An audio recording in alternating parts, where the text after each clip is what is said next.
South selection in 2018 and 2019. Ladies and gentlemen, Bo Herring.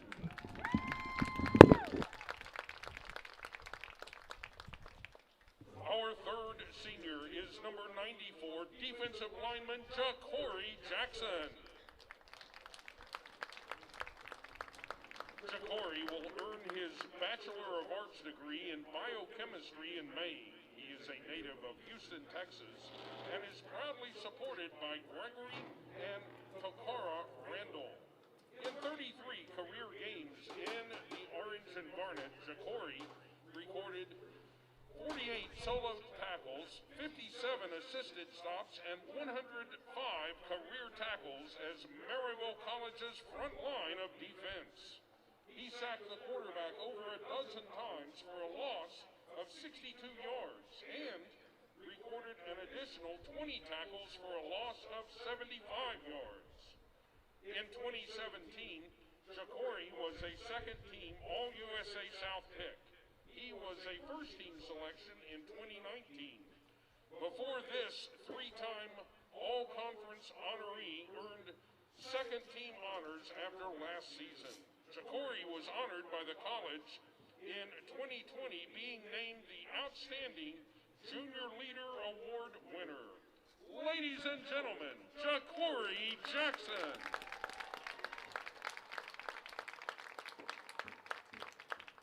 Over the past 4 seasons, this group was the foundation for a 7-3 season in 2018 that included MC's first undefeated USA South regular season, while earning an NCAA bid for only the second time in the program's 130-plus year history. Scots Nation, help us thank Braden, Bo, and Ja'Cory for outstanding careers in the Orange and Garnet on historic Conacher Field.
Good afternoon, Scots Nation and fans of USA South Athletic Conference football. Welcome to today's live video broadcast of the Cougars of Averett University from Danville, Virginia, and today's hosts, the Scots of Maryville College. I'm Heath Dunkel alongside Scott Dunkel, and we are excited to be bringing you Maryville College football on the Scots Broadcasting Network. 1-2 Maryville versus 1-2 Averett, and Maryville's got a tough matchup against a very good opponent in the Cougars today, Scott. Yes, Heath, they do. Coach Patrick Henry's bringing in a really good, experienced group in today that are coming in 1-2. Some really good games. Their last game was against North Carolina Wesleyan, a 33-29 victory there, which actually gave Coach Patrick Henry his first win with Averett. Well, congratulations to Coach Henry on the win. And Scott, not only that, but if you look at Averett's scoring totals so far through the first 3 games this season, each game they've continued to improve. First game of the season, only scoring 10 points. Second game, 23. Third, 33. So if you're the Coach Henry of Averett, your team is certainly moving in the right direction offensively. That's right, Heath. Being led by Bryce Jackson, their quarterback, a good running back in Jaleel Webster, and running back also Delquan Bigelow. So look for Averett to give Maryville a good run today. Well, starting off on offense, though, will be the Maryville College Scots, and we'll see if they're able to get something going here today as they struggled offensively in their last matchup against Brevard last Saturday, where they fell 14-3. And, Scott, it was one of those games where their defense looked great. They just couldn't find anything and really finish off drives offensively. Yeah, Heath, it was a good game last week. Unfortunately, a lot of rain, very well filled. Hard for either offense to get going. We held Brevard only 14. Thank you. Yes, Brevard only 14 points. However, Maryville was only able to get 3 out of that deal. Yeah, so we'll see if Coach Fox has come up with some things offensively to help his team today, as they'll start on offense and quickly get the ball out of their quarterback's hands. It's caught and coming down the field to the 40, to the 50, getting past the defense. And Scott, on the first play offensively, they wind up in the end zone. Touchdown, Maryville.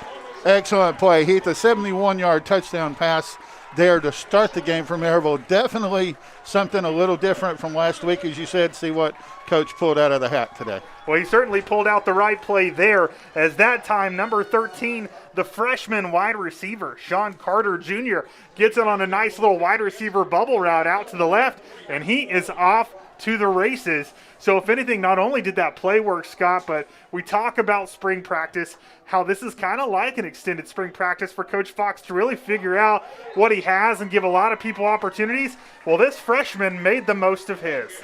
Yes, he did. And just letting you know as well, Trey Hampton's kick was good, and Maryville already on or in the lead, 7-0 here.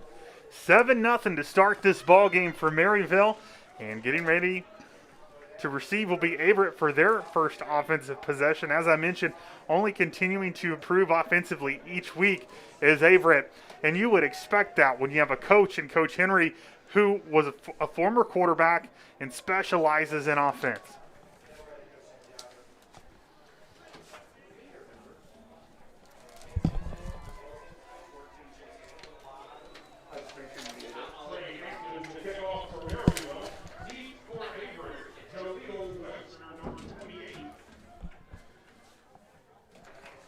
All right, and taking a look here at back to receive for Averett, number 19, Isaiah Sharper, is back to receive, along with number 28, Jaleel Webster. So back to kick for Maryville, number 93, Trey Hampton. Hampton, a sophomore specialist from Hendersonville, Tennessee.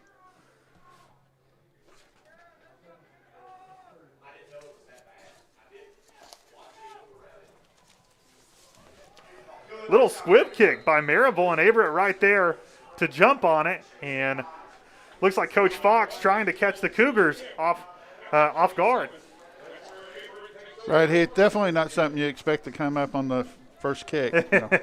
Yeah, not at all. And so now here comes Averett getting ready to start things.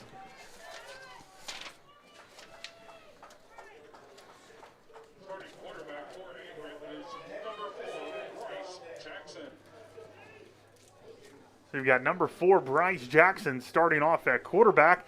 Alongside of him, number 28, Jaleel Webster at running back. And now Jackson's going to send a man in motion. Now he's going to drop back in the pocket, find an open man, but a little low on the throw and incomplete. It's going to be 2nd and 10. Yeah, that pass was intended for Chase. And looks like he just threw it kind of at his feet there. Yeah, intended for Chase Nixon, number 88, who dropped it. And so now 2nd and 10 for the Cougars. And we mentioned it in the pregame. The Scots defense, really the highlight for Coach Fox's team last week. We'll see what they're able to do today, as slipping through a tackle is Webster, and Webster off to the races. He'll get a first down and then some, finally brought down at the 30-yard line. This looked like about a 15-yard run. Maryville had a chance to stop him back in the backfield. He slipped that tackle and was able to get around the end and again to gain 15 yards for that first down. So that'll bring up a 1st and 10 for Averett. As Jackson back in the shotgun formation, he's going to have 2 receivers to the left, 1 to the right, and he's going to send one of them from the left in motion over to the right side now. So that slot receiver now over to the right. And then Jackson turns, looks over to the sidelines. They're going to give out a new call and adjust. He makes corrections at the line of scrimmage, backs up, gets the snap, turns, hands off to Webster. Webster cuts to the left. Jukes out 2 players, tries to cut back in, and he'll gain a few more after doing so. About a 5-yard carry. It'll be 2nd down. Webster, a very small, shifty back, and someone that Maryville's going to have to figure out how to bottle up today, as he is quick. Yes, he is, Heath. Already this year, 15 attempts, add a couple more to it. 105 yards and 1 touchdown so far this season. And as we mentioned, a reduced season this year, as they're playing in the spring, kind of just like an extended spring practice for many teams. As Jackson throws it down the field and tries to complete the touchdown, but right there waiting for it for Maryville was number 24. That is Hayden Tanner breaking up the pass. So it is now 3rd down. Yeah, good play by Tanner there as he watched. You could see him watching the ball as it was coming in, just timed it perfectly, knocked it away before the receiver had a chance. Good defense that time by Tanner. So 3rd down for Averett, and we'll see what they're able to do here. This Maryville defense last week kind of bend but don't break, and really stood tall in a lot of drives to try to help their offense get back into it. And the offense just struggled, but for those of you just joining us, the offense started off 1 play, 1 score. Fumble. As this time Jackson loses the ball, fumble, and recovered by Maryville. Yeah, I don't really think you can blame the weather on that one. He dropped back the pass, and it just slipped out of his hands. Yeah. Yeah, he went back to, looked like he was about to cock it and throw it somewhere, and as soon as he went back with it, he just lost it. And he wasn't able to get on top of it in time. Maryville does, and gives the football back to this offense. This is a great start to this football game to wrap up this season if you're Coach Ben Fox. A new coach just came on to the scene a few months ago and has really tried to implement his values into this team and kind of revamp this Maryville College offense. And he certainly has to be happy with the way this has turned out to start this ball game. Oh, yes, definitely. Shotgun formation for Maryville. They'll hand the football off. Yeah, it looks like about a good 3-yard run right there, Heath. That was number 21. That was Lamar Childress. Good job right there. Something a little interesting I was going to tell you, Heath, when one way till that play was over. Both coaches this year, just recently, had picked up their first win as head coaches of their schools, along with both of them being against North Carolina Wesleyan. Oh, wow, that is an interesting stat. As Thomas drops back, he'll fire it on the slant route inside, and he completes it to number 8 of Maryville. That's Connor Chandler, the sophomore wide receiver. It's going to get awfully close to a first down. Looks like it's going to be about 3rd and around 2. And as you mentioned, a little bit different story for both new head coaches, but Coach Fox starting about 2 months ago. As for Coach Henry, started last year and thought he was going to have a team ready to go in the fall, and then COVID obviously canceled that. So he's had to wait a long time, but probably gave him an opportunity to really work on some things with his football team. As Thomas turns, completes the pass, and Scott off to the races is number 1, TJ Coleman. And Coleman is finally brought down, but not before a big-time gain as he gets down to the 20. Yeah, it looked like he was going to be able to break that one. Almost made it out to there, but cornerbacks Isaiah Sharper, he's a sophomore out of Charlotte, North Carolina, South Mecklenburg High School, had just a little bit more speed, able to catch up to him and bring him down. But how about the throw that time by number 12, Trevor Thomas? Stood in the pocket to the last minute and made a solid throw across the defense, led his wide receiver, and then took a big-time hit. That's just a really good job that time, being strong in the pocket and making a really nice throw. A nice turnaround compared to last week. Thomas struggled, but he's looking really good so far today as they hand it off. And a good run that time by the running back, number 21, Lamar Childress. Childress, the freshman, gets to the outside. And it'll be second down. And looks like a 2nd and 1 as he gained 9 yards on that play. A good run there by Collier. So they'll turn and they'll get the play call from the sideline, and Thomas will get set up. Shotgun formation. He's got a running back to his right. That's number 18, Christopher Hawkins, in the game. Hawkins had a good game last week.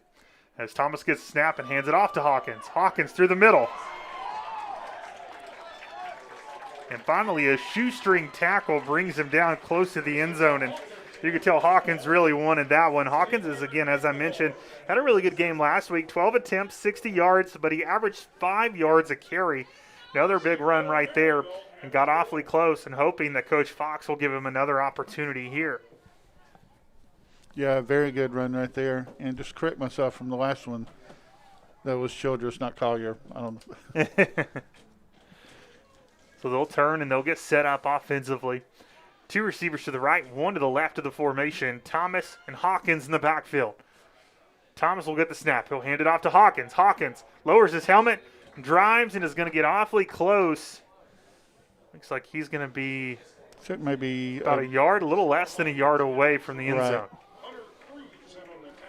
And Hawkins has yet to score a touchdown this spring, and you know he's itching to get one. We'll see if Coach Fox gives him another opportunity here. It'd be good for him. The ball is just inside the 1 yard line. 2nd and goal for Maryville. We'll send the tight end in motion to the left. They'll turn, hand it off to Hawkins. Hawkins cuts it back, tries to go up the middle. Nothing doing. He may lose a yard or so on that carry. So they're going to bring Hawkins out, and now they're going to bring the big boy in. That's number 21, Lamar Childress. Childress, the freshman running back, 5'9", 215 from Nashville, Tennessee.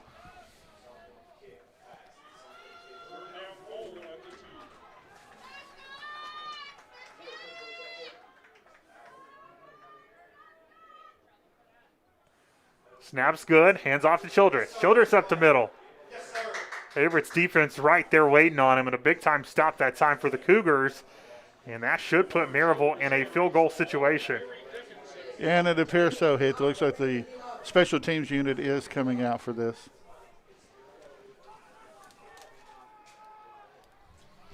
To attempt the field goal for Maryville is Trey Hampton. Out of the holdup, Braden Cloyd. Number 93, Trey Hampton, back for the field goal attempt. Snaps down, kick is up, and it is good. So your score with 8:06 left to go in the first quarter, it is Maryville 10, Averett 0. You're listening to the Scott's Broadcasting Network. We'll be back in just a moment.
Back to the action is Maryville now with the kickoff. Hampton will get it down the field, and it's going to be called. Bounced off of the player around the 20, and luckily for Averett, someone's able to dive and fall onto it. That could have been bad. Even on that dive, the one that dove on it fumbled it. There was a third player that actually ended up recovering it. Well, luckily for the Cougars, they'll maintain possession of the football. So now their offense will look to get things going again. Had a decent drive last time. Jalil Webster really kind of the key cog in that, helping them move down the field. Just unable to finish. And then a fumble by the quarterback gave the football back to the Scots. So new life now for the Cougars. See what they can do here on their second offensive drive.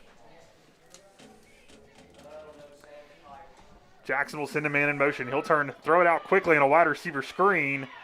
And a good job that time by the wide receiver. I believe that is number 88 of Averett. That is Chase Nixon, the junior wide receiver from Gastonia, North Carolina, with the catch. And the referees are going to say that was enough for a first down. Yeah, good catch. Looked like Maryville had him bottled up, but he, good leg drive, was able to push his way just enough to get across the first down marker.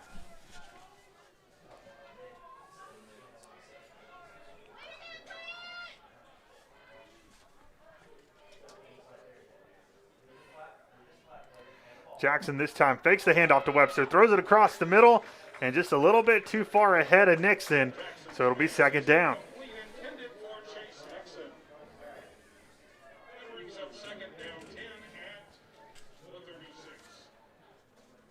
Good job selling the fake, just have to complete the passes.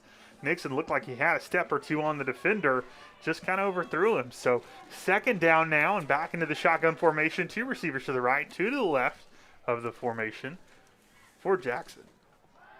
Jackson turns, gets it out of his hands quickly, complete for a first down and a few more as he connects that time, Scott. Right, Heath. That was over to Isaiah Grice. He's a senior wide receiver, 6'3", 170 pounds. He is out of Burlington, North Carolina, Walter M. Williams High School. And Isaiah Grice having a good spring coming into this ball game, 7 receptions for 103 yards. So 1st and 10 for the Cougars.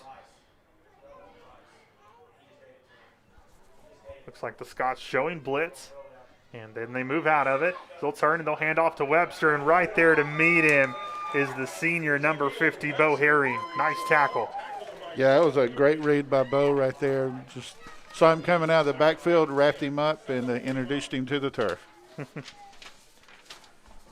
Well, Bo Herring, Scott, one of the 3 seniors honored today on Senior Day here at Maryville College. Bo, an environmental studies major from Navarre, Florida. He was supported today by his parents, Christopher and Paula Herring. And in 31 career games, Herring excelled sideline to sideline, posting 65 solo tackles, 70 assisted stops, and 135 total tackles. He recorded 5 sacks and 16 tackles for a loss of 63 yards. He has forced a fumble, recovered a fumble, and intercepted 7 passes for 162 return yards, including a touchdown. So hats off to Bo on an incredible career. As in just a minute ago, Averett handed the ball off to Webster, and Webster with a first down for the Cougars. Yeah, good strong run there by Webster, just being able to slice through the Maryville defense. Going to have to be able to keep him in check. Jackson will drop back. He'll fire it quickly across the middle. Good catch by number 11, Gerard Mosby.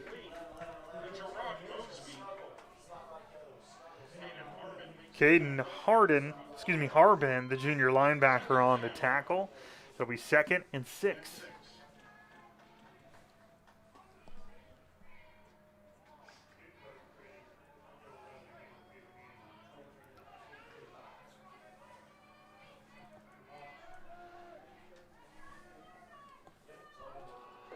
They'll turn and they'll hand it off this time to a new running back in the football game. That is number 25, Chris Petrosky. And Petrosky will lose a yard or two as the Maryville defense stout on that play.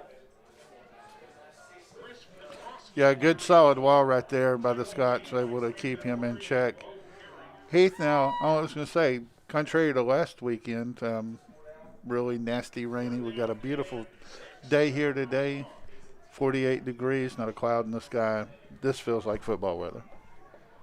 Certainly does, as just a slight wind in the air, and beautiful day for Maryville College football in the last game of the spring football season, as Jackson has to get it out of his hands quickly, as right there about to greet him was number 50, Bo Herring. And in doing so, Jackson throws it low and incomplete. Nice pressure by the senior linebacker. It's going to bring up fourth down, and now that's going to force Averett to punt. Good play right there from Bo. And again, the only thing he could do was just throw it in the dirt at his receiver's feet, because it looked like he was fixing to meet Mr. Herring himself personally.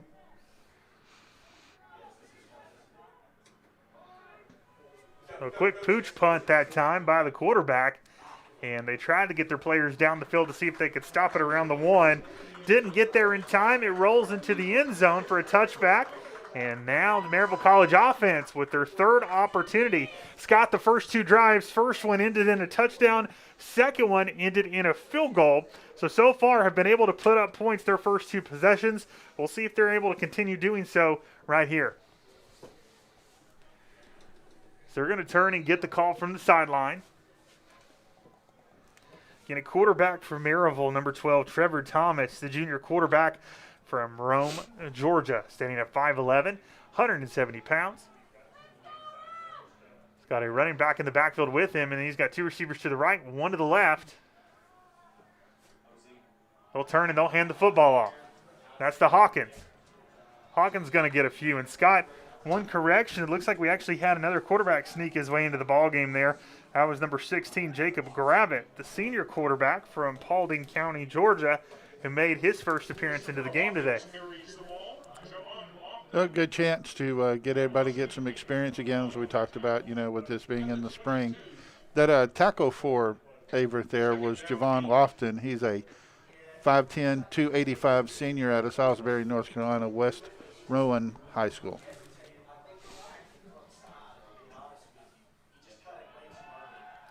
Gravitt drops back. Gravitt takes off.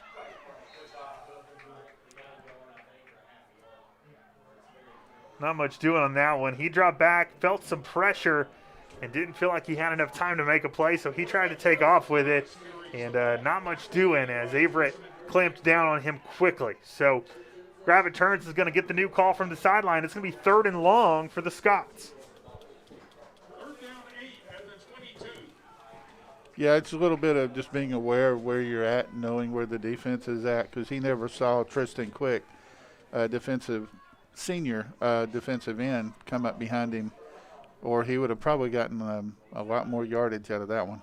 They'll turn, they hand it off to Hawkins. Hawkins breaks one, but not much more than that. It's going to be about a 2-yard gain. It's going to bring up 4th down, and the Scots finally held offensively. Good defensive stand by the Cougars, and that will force Maryville College to punt. Back to receive for Averett, the speedster, number 28, Jaleel Webster. Punting for Maryville is Kevin James, deep for Averett, Jaleel Webster. Kevin James, the sophomore, back to punt for the Scots. Snap is good. Good punt by James.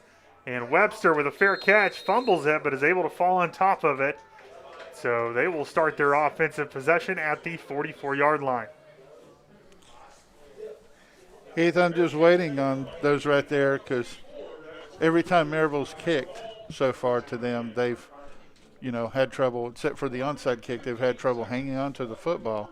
Yeah, even though that was just a little drop and dropped right in front of him, at some point in time, they're going to have a major one that Maryville's going to get on. Well, it got to be a little bit concerning if you're Coach Henry, as you mentioned earlier, Scott, the weather much nicer today versus last week.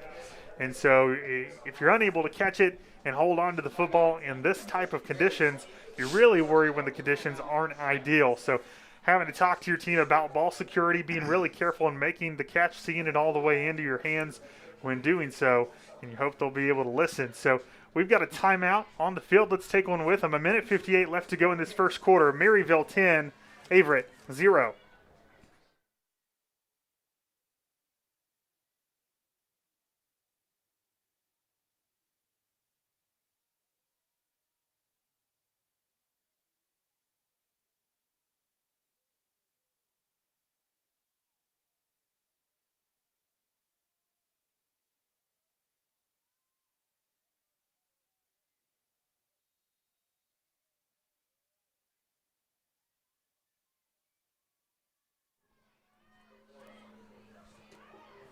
back to the action as they'll turn, hand it off to Jaleel Webster, and Webster met in the backfield. Beautiful come from behind tackle right there from Caden Harbin. Harbin, a local product, Scott, from Halls High School in Knoxville, Tennessee. Good tackle by the junior linebacker there, and that's going to be a loss of 2. It'll bring up 2nd and 12 for Averett. Yeah, and Hall's just over the ridge from my old hometown and area that I grew up and graduated in. So now Jackson's going to drop back. Some nice pressure and a really hands. good job. Hands. Yeah, by number 32 of Maryville. That is DeMarcus Nelson, the freshman defensive end, as he was getting pressure on the quarterback. Saw Jackson getting ready to release, and he just jumps up and gets a hand on it and is able to tip it at the line of scrimmage to force the incompletion. It is now 3rd and 12.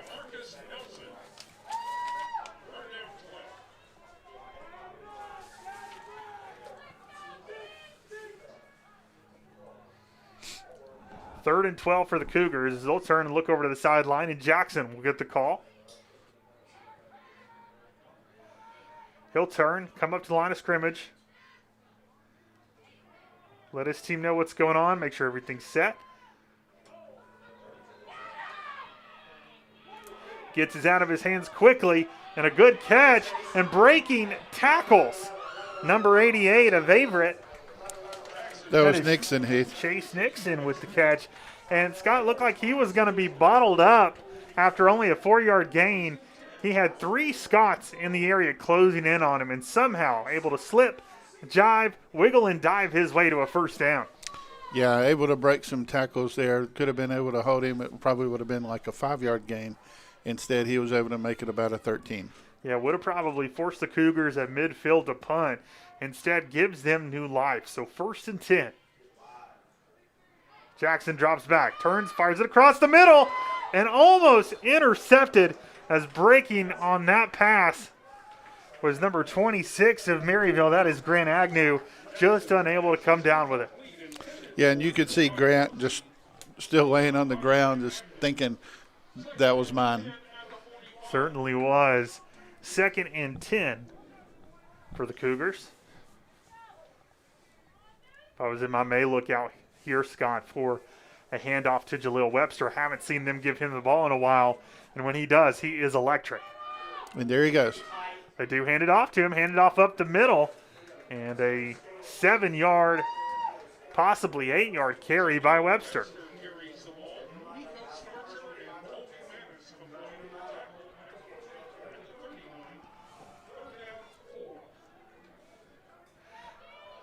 Small, shifty running back, but not afraid to run through the tackles, and doing so right there with a nice gain for the Cougars. So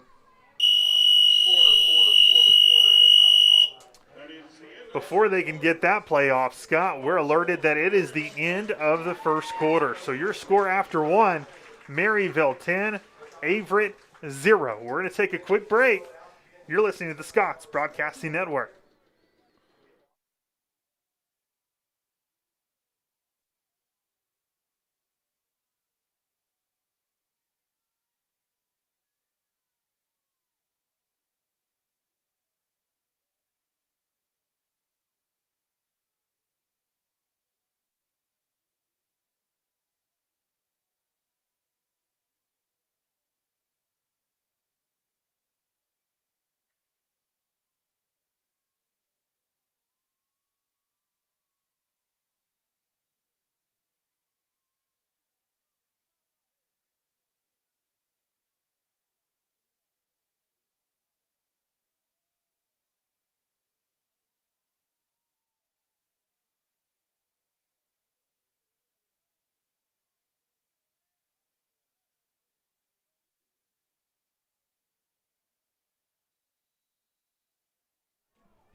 Start of the second quarter and 3rd down for Averett. They get it out of their hands of their quarterback quickly, out to their wide receiver, but that time Maryville waiting on it as they get there quick and bring the receiver down. He's going to gain about 2. It's going to be 4th and around 3 yards. See if the Cougars decide to go for it here. Ball at the 37-yard line. Yeah, Heath, and the tackle on that was Shamar Collier. I think the first time I've heard his name mentioned today, he has had a really outstanding season as well. So I'm sure we'll be talking about him more during the game here. Absolutely. 4th and 3, and Averett looks like they're going to go for it. As they're going to turn, they're going to hand it off to Webster, and Webster's not going to go anywhere, Scott, as number 24, Hayden Tanner, getting in the backfield and slamming Webster down to the turf, and now Webster is on the field, hurt.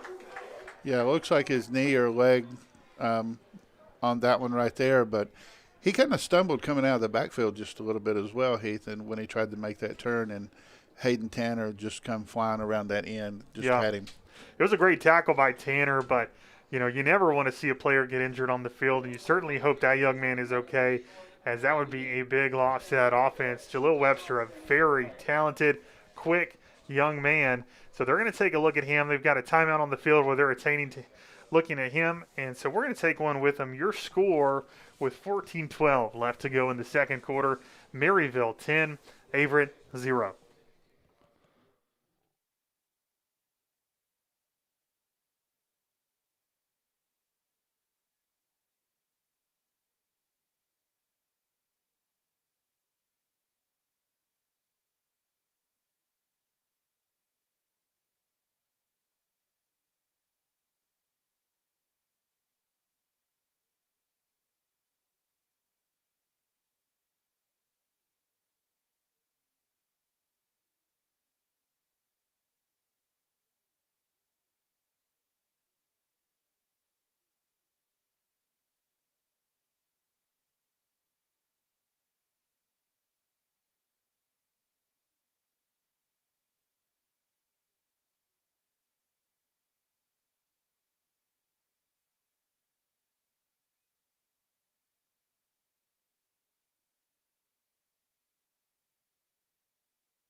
Welcome back to the Scots Broadcasting Network. 10-0, Maryville leads with 14-12 left to go in the second quarter. And a big-time stop a moment ago by this Maryville College defense.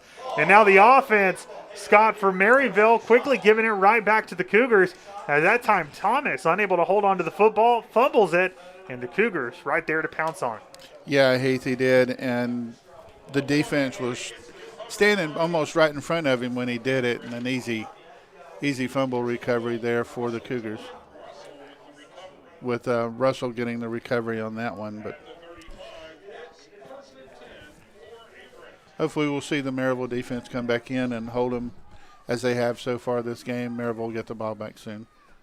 Yeah, tough at times, Scott, on a defense after having such a great defensive stand and heading over the sidelines to sit down and being told, oh, you got to get right back in there. But this defense was really great last week after multiple chances of the offense unable to convert. They stood tall and battled throughout this game to give their offense a chance. We'll see if they're able to do so right here as a nice job by number 1. That is Braden Cloyd, who is able to get up and break it up and force the incompletion.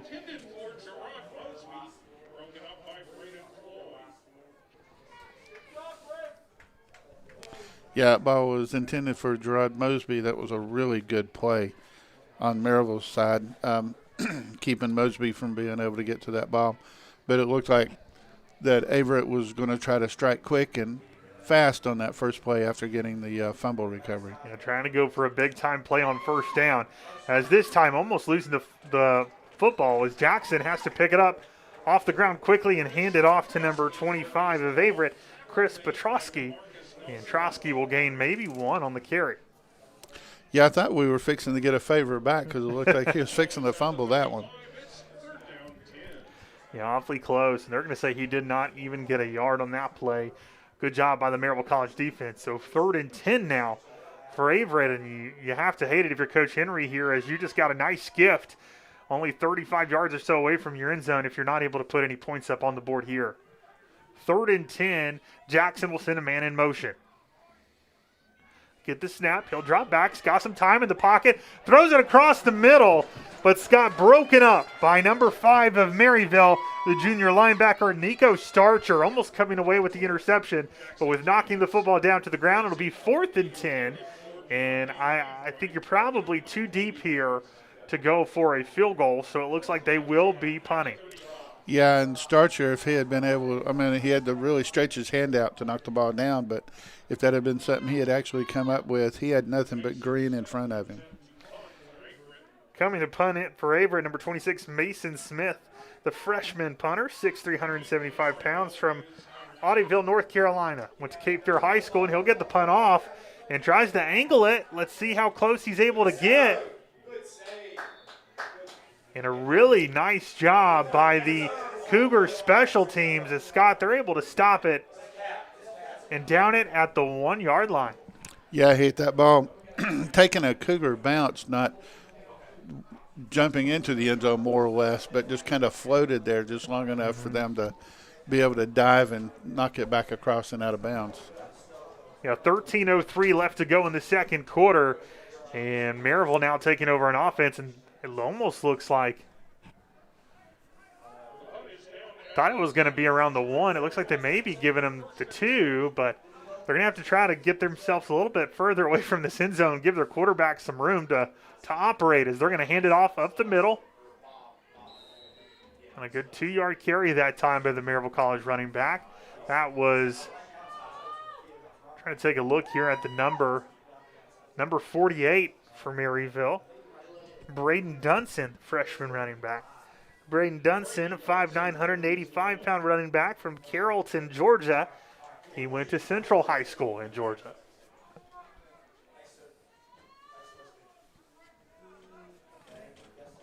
Second down. Thomas will get the snap. He'll turn, hand it off to Dunson again.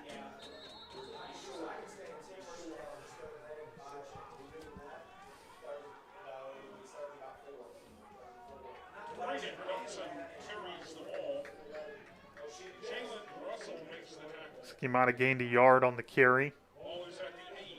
Yeah, I was trying to look at the markers there. It looks like about 3rd and 5. Yeah, it didn't appear the sticks moved too much there, so just maybe about a yard that time by Dunson. So 3rd and 5 now for the Scots. Dunson still in the backfield with Thomas to the right of the quarterback. You've got 2 receivers out to the right, 1 out to the left of the formation. Thomas will get the snap. He'll drop back. He'll look. He'll turn and fire it outside and complete. That time to number 11 of the Scots. That was Hunter Burke with the catch, and I think I was awfully close to that first down marker. Let's see if they give it to him.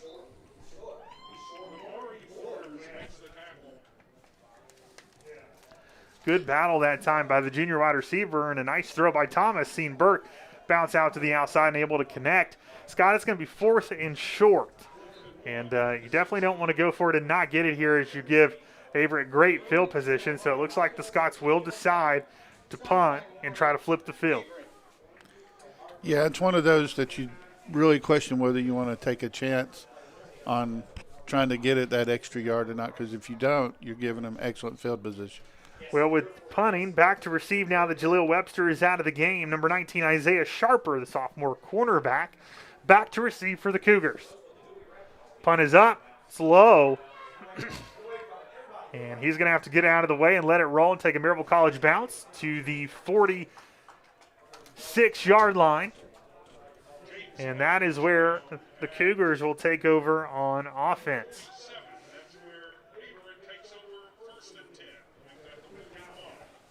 11-12 left to go in the second quarter. 10-0, Maryville leads. A little generous, too, there, Heath. It looked like one referee was going to down it at the 47, mark it there, and the other referee decided to put the ball at the 45. So 45-yard line for the Cougars. And Jackson back at quarterback, turns, hands it off up the middle. And holds on to it. Holds on to it, Scott. Fakes out everyone, us and the defense, and a big-time gain by Jackson. Yeah, really good play. It looked like he pulled it out right at the last second because his running back was getting tackled as he was trying to hand that off. So looks like he decided to keep it instead and got some really good yardage off of that play. Smart play by the quarterback. So 1st and 10 for Averett. Ball at the 16-yard line.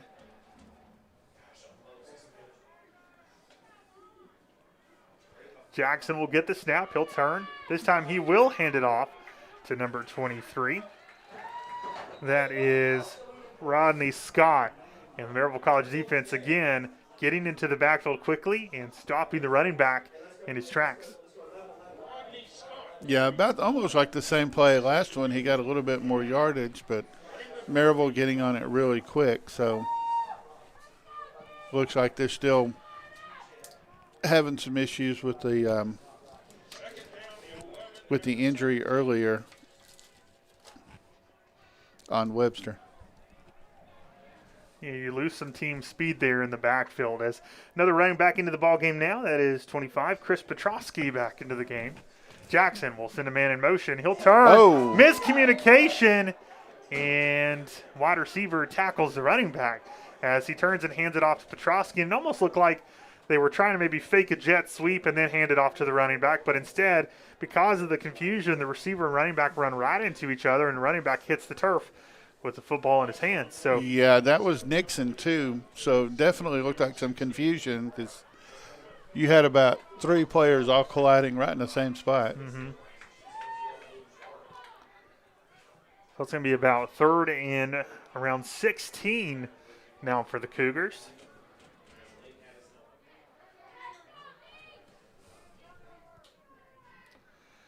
They'll send him in motion again. He'll get the snap, and he'll drop back. Trips to the left, one receiver to the right, up and complete to number 11. That is Gerard Mosby, and Mosby, we'll see how close he gets to that first down marker. It is. Yeah, Shamar Collier Heath was the defender back there, ran him out of bounds, but really, really close as to well, I take that back. Not really that close. Looks like about 2.5 yards. I'll say 4th and 3 now for the Cougars. And being this close, they've got to take advantage of getting some points here. So they decide to call on the kicker to make that for him. That is number 27, Will Cavanis. Cavanis' kick is up.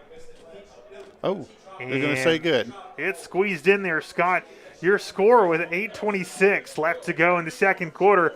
Maryville 10, Averett 3. We'll be back on the Scott's Broadcasting Network in just a moment.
Welcome back. Averett just got a field goal a moment ago to cut into this deficit as the Scots lead 10-3 now.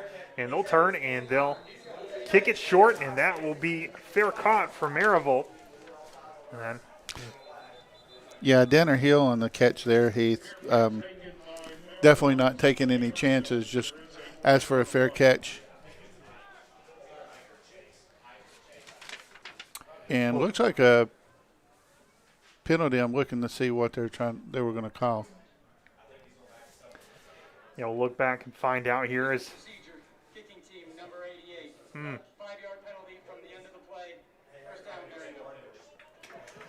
illegal procedure on the kickoff by number 88, and that is going to give Maryville 5 more yards. And Scott Thomas out of the game right now for the Scots, and in number 16, Jacob Gravett at quarterback. So Gravett back into this ball game. He was in it earlier in this game, a quick 3-and-out for him earlier today, but he gets another opportunity here to lead this offense.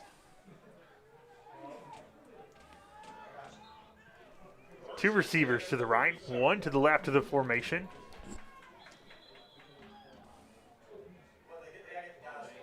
Oh, okay. I was wondering why they stopped the play. Needed to give the referee his flag back. Now we're ready to roll. 1st and 10.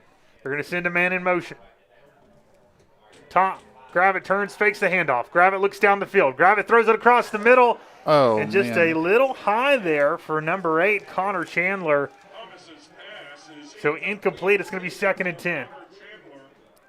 Yeah, wide open in the center of the field. A good spot for him, and just a little off on the pass. When you wonder, Scott, how much nerves maybe play a factor into that too. Gravett, you haven't really seen him the last game or two really get any touches. Now in the game, trying to make the most of this opportunity here in the spring to show Coach Fox what he can do. Maybe just a little bit of nerves on that throw there, as they'll turn this time and fake the handoff. And Gravett will look down the field. And again, Scott overthrows the wide receiver. It was intended that time for Mikel Santos.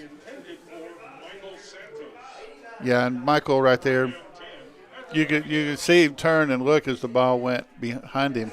But, yeah, I'm agreeing with you on that I think that's probably just a little bit of nerves, maybe trying to rush things just a little too much. And with rushing it, it's now 3rd and 10, so an even tougher hole here to climb out of for Gravett. So he'll turn and get the call from the sideline. Just got to take your time, step into the pocket, make a nice throw here if you're this young man. See if he can do it here. So he'll get the snap. He's got some time, a good pocket by the offensive line. He's going to escape as he felt a little bit of pressure. Now he's going to run it, and he will be short. Looks like around 4 yards short, so it's going to be fourth and 4, and now Maryville will be forced to punt. Number 4, Xavier Aguilar, making the tackle at the 44, 4th down 3.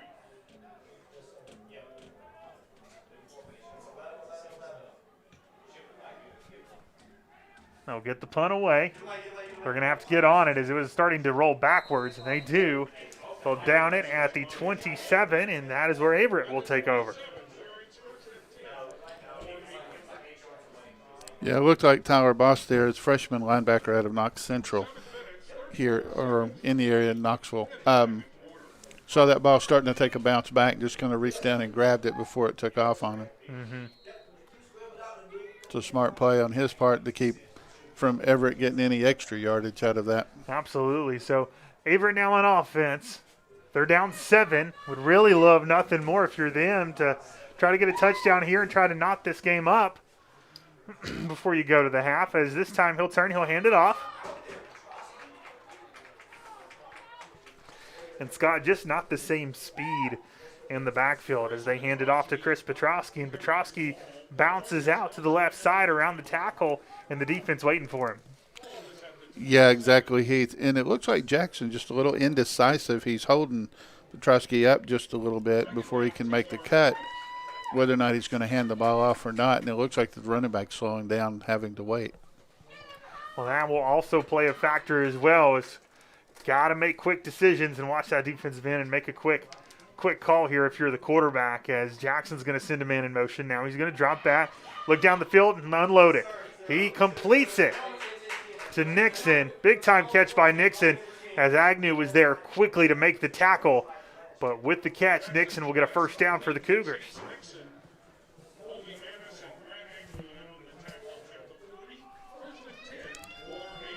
So 1st and 10 for Averett. 2 receivers to the left, 2 to the right as they'll quickly get back to the line of scrimmage. Jackson will call out to his offensive line as they're looking to watch for this defense, see what they do here. As he'll send his running back to the right, and he'll hand it off up the middle to him. He's going to gain a couple on the play. That's number 23 for Averett. Rodney Scott, the freshman, with the carry. Rodney Scott carries the ball. Hazen Carlton in on the tackle. Hit on that play. Carlson was on the tackle for Maryville, keeping it to just about a four-yard gain there. So Maryville's defense still playing really strong.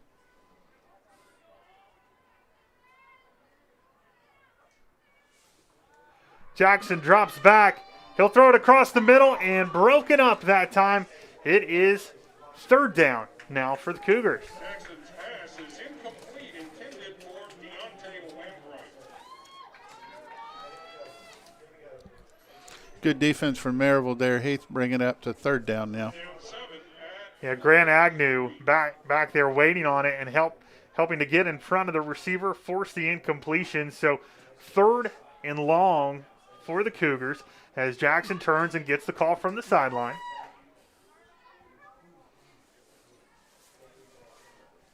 He'll come up to the line of scrimmage and yell out the play call to his offensive line. They'll get set. A little bit more of a tight bunch formation here if you're the Cougars. They're going to send Nixon in motion, which is going to create a trips to the right, and then they're going to hand it off to the running back. Rodney Scott carries the ball. Shamar Collier and DeMarcus Wilson combine on the tackle. Yeah, really good defensive play right there from Shamara Collier. Also from DeMarcus Nelson being able to bring down the running back and hold it or make it a 4th down now for the Cougars. So 4th down for Averett, and they'll be forced to punt. Back to receive for Maryville, number 8, Connor Chandler, the sophomore wide receiver.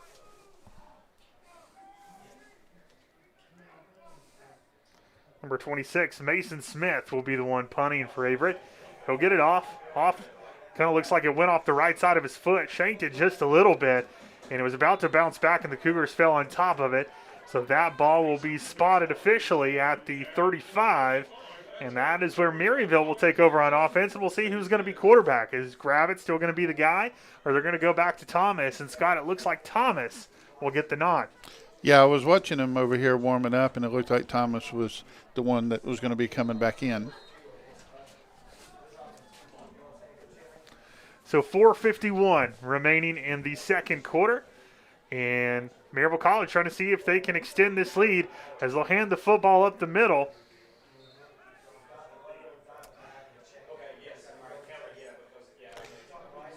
And it looks like it was Childress on the carry. Yeah, it was. And I'd give you the tackler, but it looked like a whole group there of the Cougars. So. A pack of Cougars that time, wrapping up Childress and bringing him to the turf after a short carry. So 2nd and 9 now for the Scots. And Childress will stay in the game at running back. He'll be in the shotgun back with Thomas to the right of the quarterback. 2 receivers out to the right, 1 to the left, and a tight end to the left side of the line. Thomas will drop back, look down the field. He's got some pressure. He's going to run and escape. He's going to turn, and then he's just going to throw this one away. There's some good heavy pressure from the Cougars there. That was number 30 for the Cougars there, getting the pressure on him. Kerry Dickinson, a sophomore safety out of Centerville, Virginia.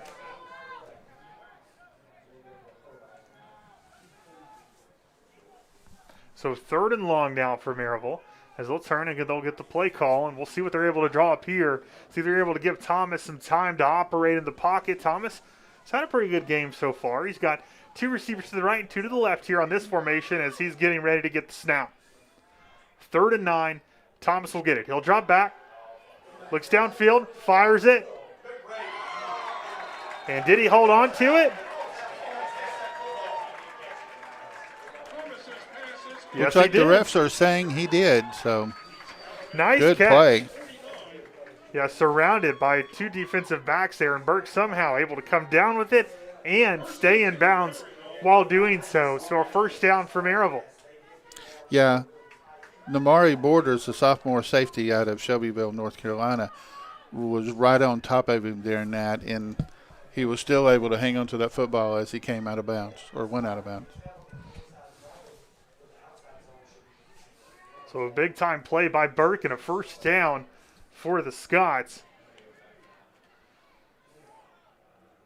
Send their tight end in motion from the left to the right side of the line. They'll fake the handoff, and Thomas will look downfield.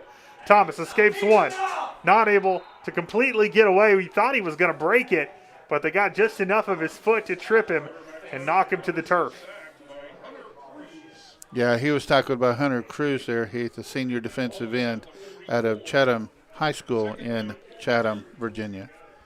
So now it's going to be second. And it looks like about 17 for Maryville.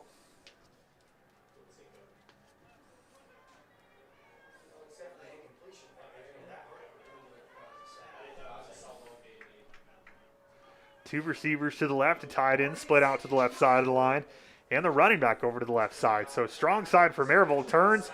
Thomas fires it out quickly to number 89 for Maryville. That is Jalen Brooks, but he threw it a little bit too high for Brooks that time and incomplete.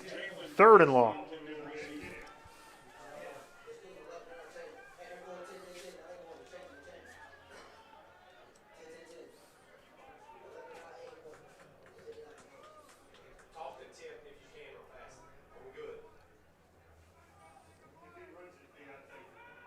See if Thomas will have some time to operate here and if he can get it down the field for one of these talented wide receivers.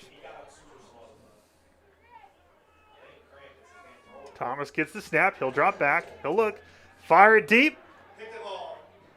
And intercepted.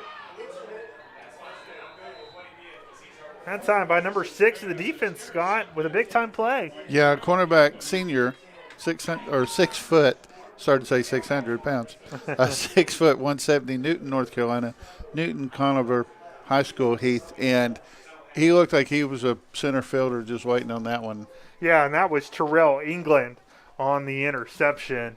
Big time play by that young man, and yeah, Scott, 600 pounds might be just a little bit off. That would have been impressive, though. Yeah, it would indeed.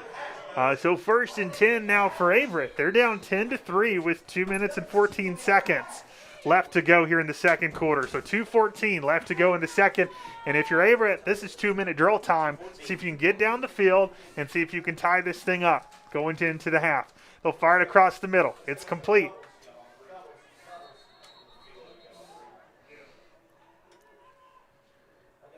Yeah, Heath, and Shamar Collier all over that as soon as it was complete. Was joined in by a few other Scots there, but a really good play from Collier to be able to keep him from getting any extra yardage. Bo Herring also there on the tackle.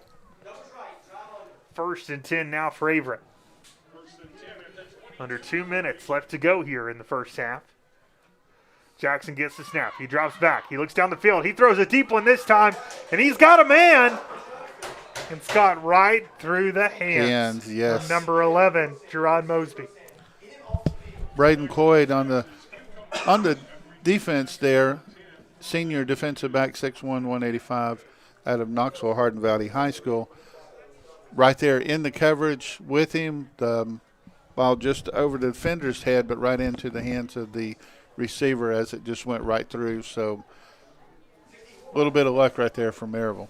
Yeah, nice ball by Jackson. It's not only did he throw it deep, but it kind of faded out towards the sideline away from the defender for Mosby, and Mosby was able to break towards it. Just fell right through his hands. And they'll complete it this time. They'll get it back to one of their other playmakers, Isaiah Grice, on the catch. Yeah, again, Shamar Collier pushing him out of bounds.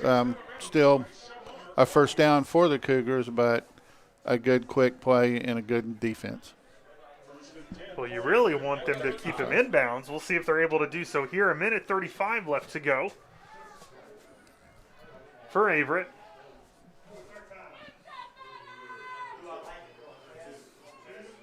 Jackson sends a man in motion.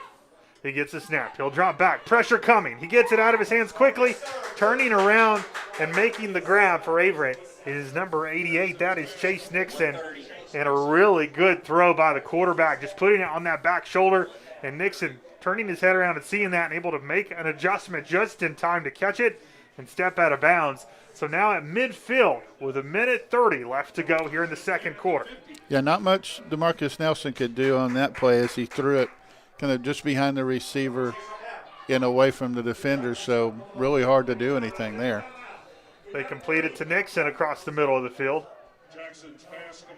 Looks like it'll be 2nd and 1.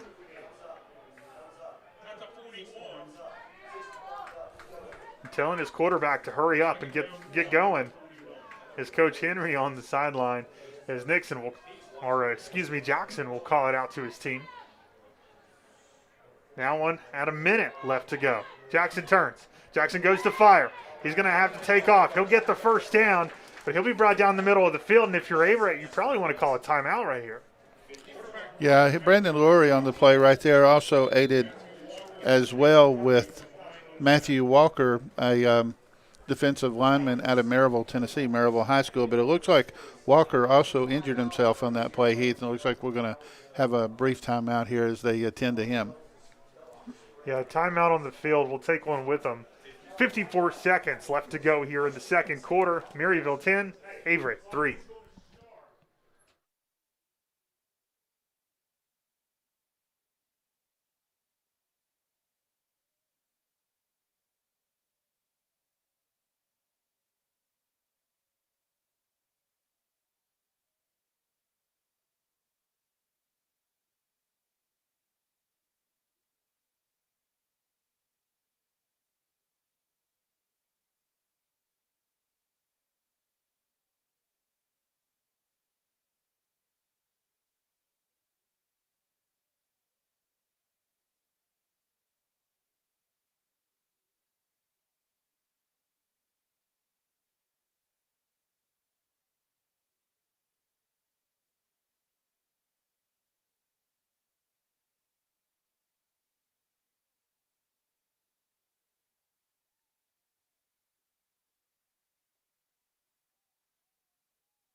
Back to it as Jackson drops back on first down. He escapes some pressure, but he won't escape the rest as the Scots there to meet him and bring him down to the turf. Yeah, really slippery right there. As Bo Herring just went right by him. Looked like he was going to have him. Or no, I take that back. That would be Nolan Davidson, I believe, that may have had him right there. It just went right by him. Could have possibly had a good sack right there on the quarterback. Finally able to bring him down, though, Scott, and because of that, the clock started to run again. Averett was forced to take a timeout. So 41 seconds left to go in the second quarter. Maryville leads 10-3, and you'd love nothing more if you're Coach Fox for your defense to stand tall here, hold the Cougars, and go into the half with a 7-point lead. Just continue to build on some momentum from that first half and see if you can make some corrections, as this offense looked really great early on in this ball game and just kind of sputtered over the last few possessions. Yeah, they have, Heath, and definitely something they want to make some adjustments on at halftime. Again, the defense, just like last week, playing a really good game. Yeah, and they're going to certainly miss players like Bo Herring, who was honored today on Senior Day. Two other seniors honored as well. We'll talk about them in just a moment. As both teams back on the field, and Jackson will get the snap. Jackson will drop back, throw it, and complete. Somehow able to hold on to that one was Nixon. And that actually is more a benefit to Maryville than anything else, Heath, is that continued to keep the clock running and force them to have to use a timeout. Only about a 2-yard gain on the catch by Nixon. 33 seconds left to go. They're going to actually adjust that to 35 seconds on the clock. So 35 seconds left to go here in the second quarter as both teams talking things over. And Scott mentioned a minute ago about Bo Herring, one of the 3 seniors honored today on Senior Day. Love the opportunity here while we wait to talk about the other 2. One of them, number 1, defensive back Braden Cloyd. Braden is a business management major from Knoxville, Tennessee, proudly supported by his parents Joel and Joy Cloyd and his sister Reagan. Braden's athleticism allowed him to excel on both sides of the ball in 20 career games. Cloyd completed a 72-yard pass, rushed for 20 yards, hauled in 4 passes on offense before recording 11 solo tackles and 12 assist stops for 23 total tackles with 3 interceptions and a trio of pass breakups on defense. As both teams back on the field, and Jackson throws it quickly. Caught, and then getting out of bounds is Nixon. Smart play by the wide receiver. And he will pick up a first down.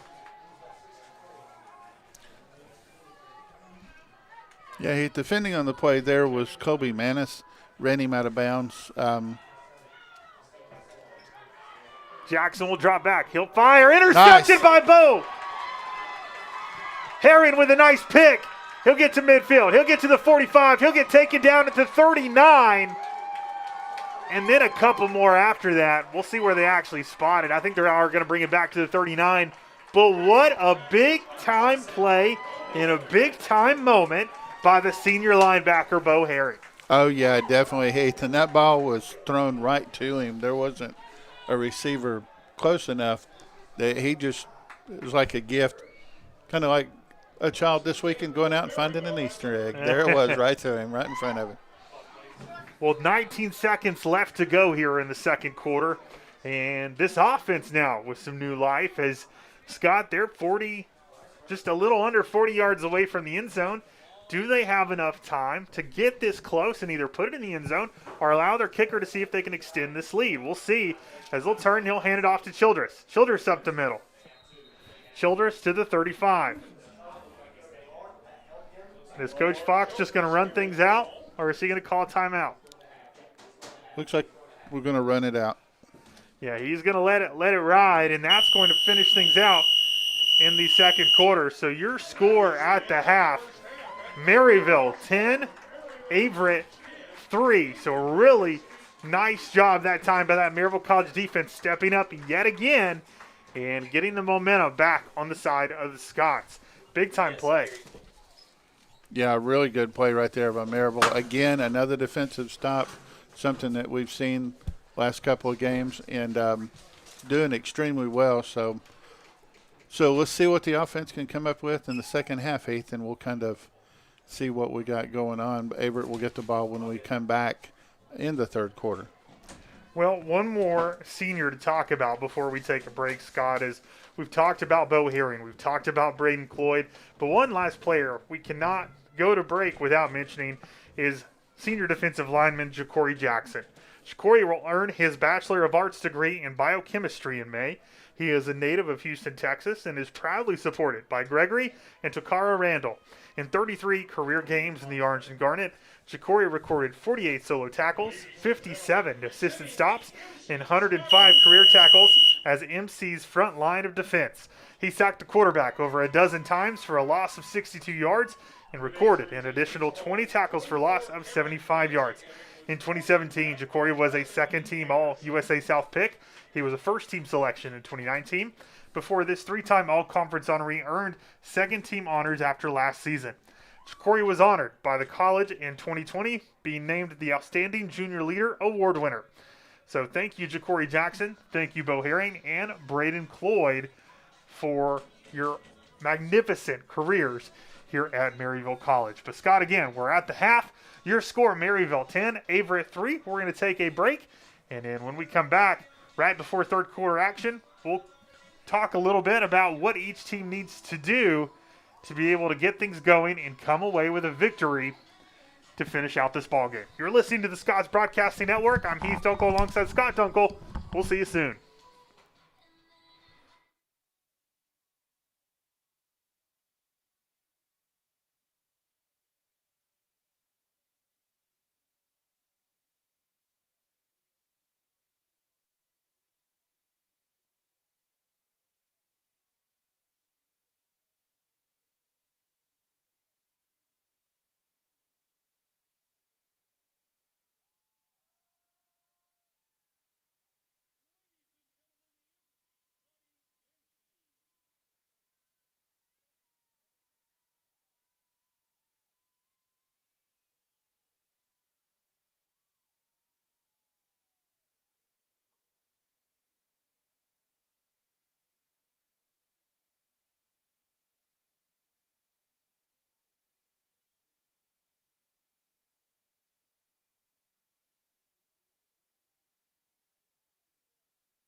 Welcome back to the Scott's Broadcasting Network. I'm Heath Dunkel alongside Scott Dunkel.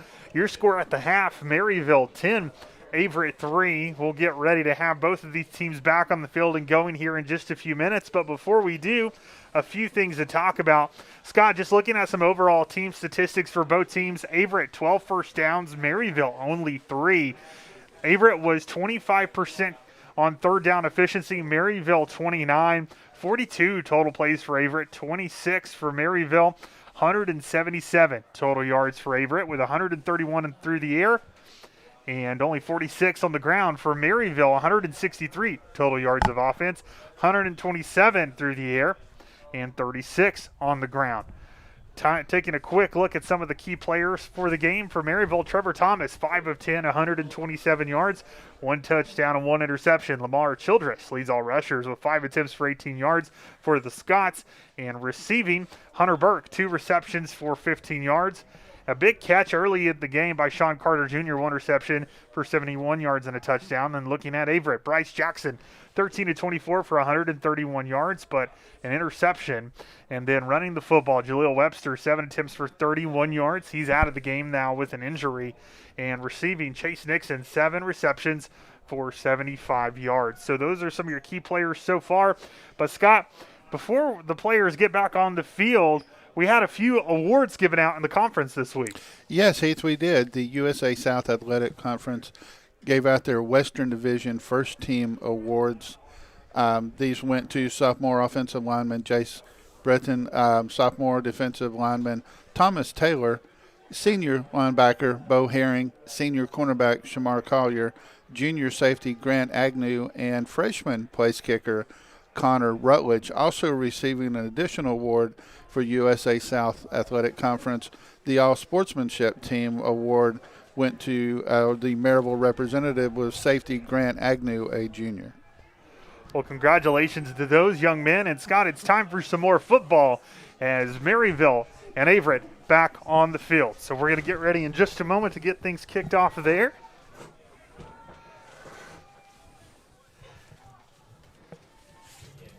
Kicking off for Maryville, number 93 is Trey Hampton. Deep for Averett, number 19, Isaiah Sharper, and number 11, Seth Harden. Number 11, Jerron Mosby, and number 19, Isaiah Sharper back to receive. And running into each other that time is Sharper and number 18, who ends up making the catch on the kickoff return, Ty Tillman. And Tillman brings the ball out to the 30-yard line, and that is where Averett will take over to start the third quarter. Yeah, it looked like a little miscommunication there again. It's about the second time Averett's had a little bit of issue with that today. Yeah, I've got to not really just not be happy if you're Coach Henry of what you've seen so far. Your offense has kind of sputtered, hasn't really got a lot going. There's been miscommunication, a few dropped plays. You were able to recover most of them. You did lose 1 fumble, but you've certainly got some things to clean up before the fall season as they hand the football up the middle, and a nice little run that time by number 25, Chris Petrosky. Yeah, good run right there by Petrosky. A good defensive play as well for Maryville. That was by Kobe Manis, being able to get in there and try to bring him down and getting assistance from some other players as well. So it's going to bring up 2nd and 5 now for the Cougars.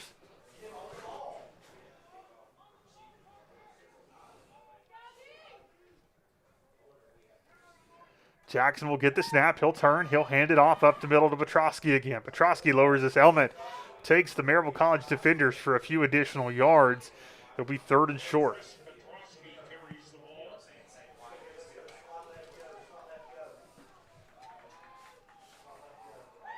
A good stop by the Maryville defense.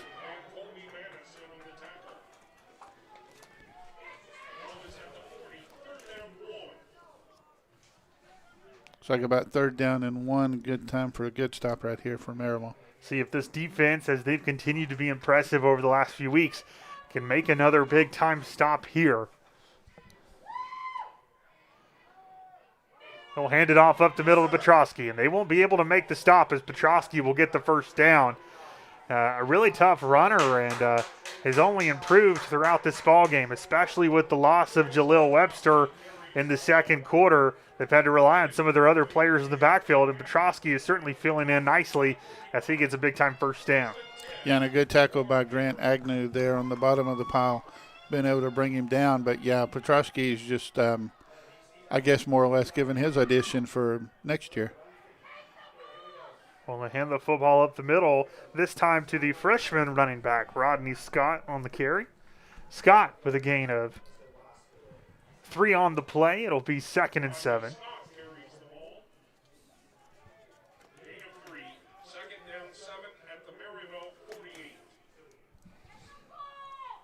Yeah, they apparently saw some good plays that they had during the first half, because that's all they've done right here is just running the ball down, basically straight down Maryville. Jackson drops back. He gets it out of his hands quickly outside to Grice. Grice complete. Grice gets a few more, and we'll get awfully close to that first down marker. Let's see where they spot him officially. And as soon as I say that, they pass the ball. Well, running the football was one of the things that Cougars did successfully in the first half, and kind of getting back to their bread and butter there. And Scott certainly also trying to balance things out. It talked about the team statistics at the half for both teams. Both teams really heavily favored in the passing game versus the running game. Not a lot of balance for either one of these offenses. So trying to even things out here as it's now 3rd and 1. And you have to imagine they're probably going to hand this football off and just try to get this first down. And they'll do so. They'll hand it off to Scott. Good stop. But right there waiting on him was a bunch of Scotts from Maryville College. And he's going to lose probably a yard on the carry. It'll bring up 4th and 2. And decision time for the Cougars. Yeah, Heath and sophomore defensive lineman Thomas Taylor, one of the Western Division First Team Award winners, was able to make the stop. And it looks like it's going to be 4th down and still about a yard.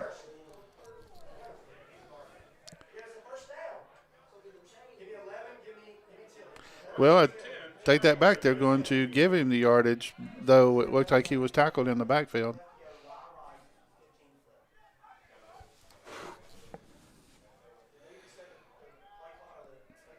Yeah, there's a lot of confusion on the field right now, Scott. It looked like he was stopped in the backfield. Coach Fox and his coaches on the sidelines talking to the referee. They are not pleased with that call. But for the Cougars, new life as it's a 1st and 10 now for Averett. And they'll turn and they'll hand the football off to Petrosky. Petrosky up the middle. Petrosky with a 2-yard carry. It'll be 2nd and 8.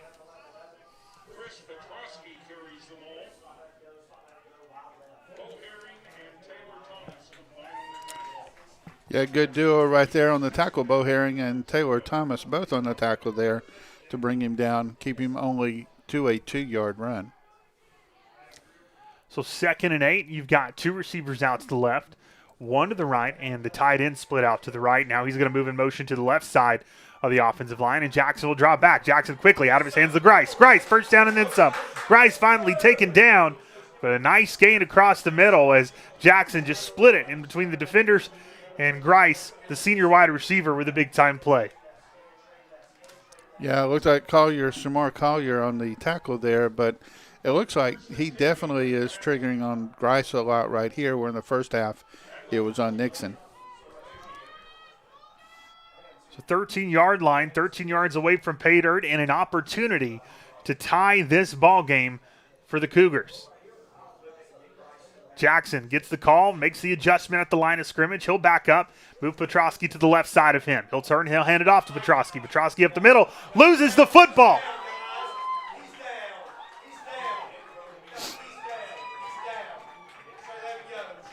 And it looks like they're going to call him down. The initial hit was from Kobe Manis, knocking the ball loose.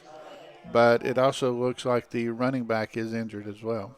It's not the running back. It's one of the offensive linemen. Okay. Who is down on the field right now getting attended to. Hurt his knee, and they're taking a look at him. We hope that young man's okay. Tough battle in the trenches between both of these teams, and hopefully he'll be able to get up in just a moment and be able to walk it off. But while they check on him, we'll take a break. Your score with 9:39 left to go in the third quarter. Maryville 10, Averett 3.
back to it as both teams back on the field. And it is 2nd and 9 for Averett. Jackson drops back, has some pressure, gets rid of it. And it was caught in the corner of the end zone. And with that score, Scott, Averett now with an opportunity and an extra point away from tying up this ball game. Yeah, it looked like the receiver was able to get behind Collier on that play right there and just caught it just a couple of feet, able to get in to the corner of the end zone for the touchdown.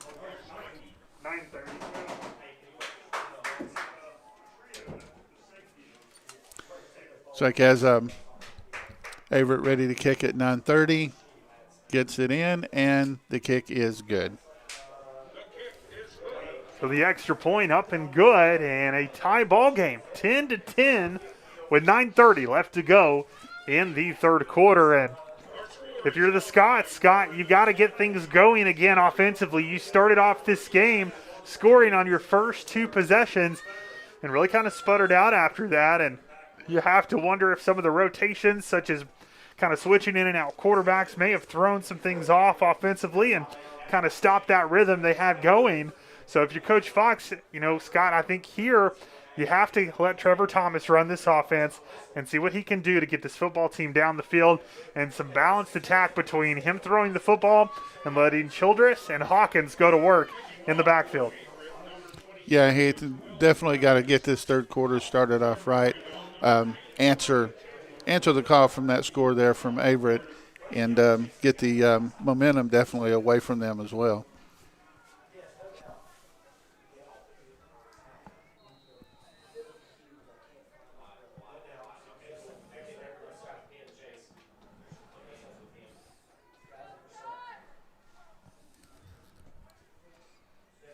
Little short kick, and there with the fair catch for Maryville is number 86. That is Danner Hill, the freshman tight end with the fair catch. And now the Scots will take over on offense. So Trevor Thomas is in at quarterback. In the backfield with him, number 18, Christopher Hawkins.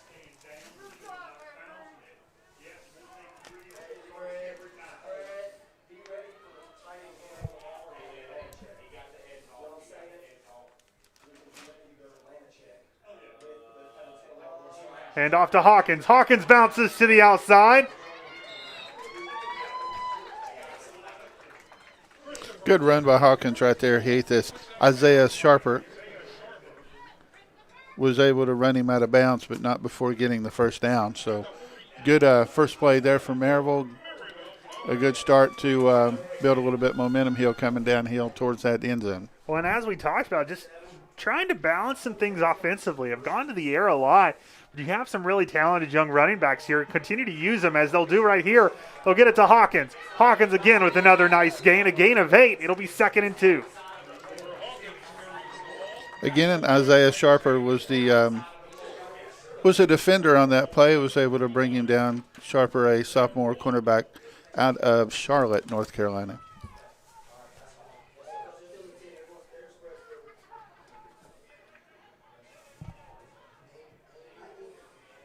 They'll turn. They'll get the call from the sideline.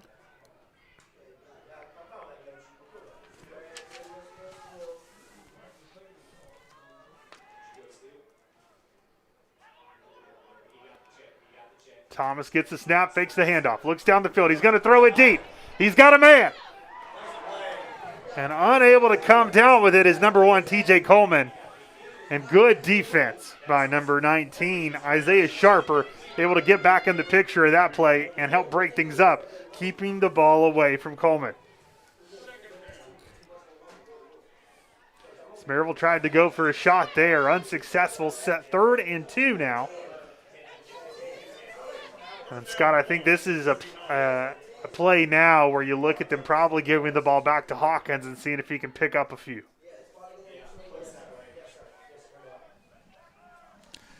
Yeah, definitely got to get something out of here, but you've got to get a first down here. You don't want to give the ball back to Averett right now. You also have to be careful with 3rd and short. Averett's going to know what's coming. They're going to probably bring a heavy blitz here as they'll try to bring some guys up the middle. But Hawkins, it doesn't matter. He picks up the first down.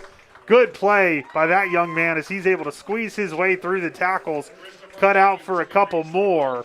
And he has brought the ball now to the 46-yard line for the Scots. So 46 yards away from pay dirt. Can Maryville continue to move this football down the field, and can they retake the lead? They were leading 10-3 at the half, and then in the third quarter, to start the third quarter, Averett moved the football down the field. They were able to knot up this ball game. We've got 7:41 and counting left on the clock to go here in the third, and Maryville trying to see if they can get this lead back. Thomas in the shotgun. Thomas will get the snap. He'll fake the handoff to Hawkins. He's going to have to get it out of his hands quickly. Good catch. He does. First down and more. Very good catch right there, as well as able to get down the field a little bit. Ty Tillman tried to hit an initial hit on him, just hit him. You got to take people down. You can't just bump off of them and expect they're going to fall down. Then Xavier Aguilar, a senior safety from Halifax, Virginia, was the one that brought him down. Yeah, and a big-time catch by the senior wide receiver, Jacob Cortez, for the Scots. And a good job by Trevor Thomas, hanging strong in the pocket, delivering that pass, and then taking that big hit. So first down, he'll turn, he'll hand it off. Hawkins with the football. Hawkins tries to stiff arm a defender, will be taken down by shoestrings. He'll maybe gain a yard or two on the play.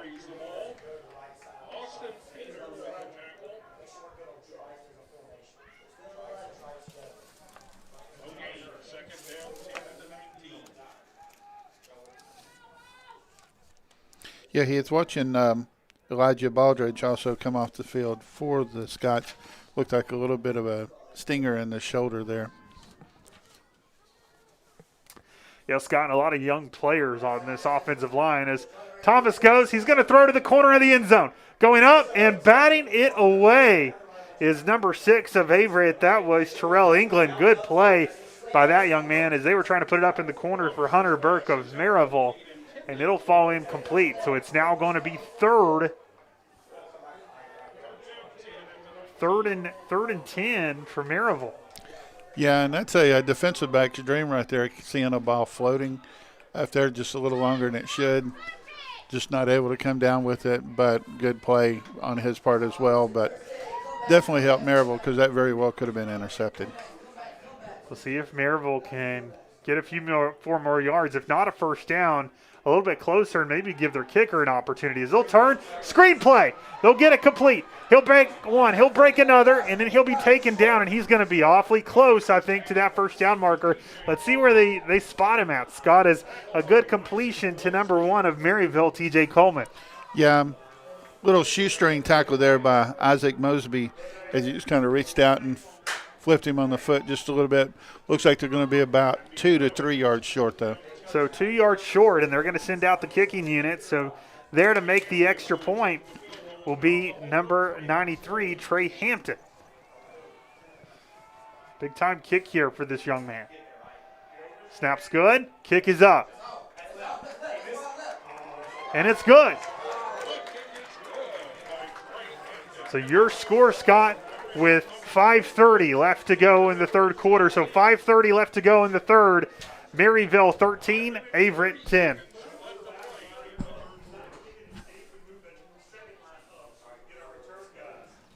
So not quite what you wanted there, getting a touchdown, but at least you got some points and you took the lead.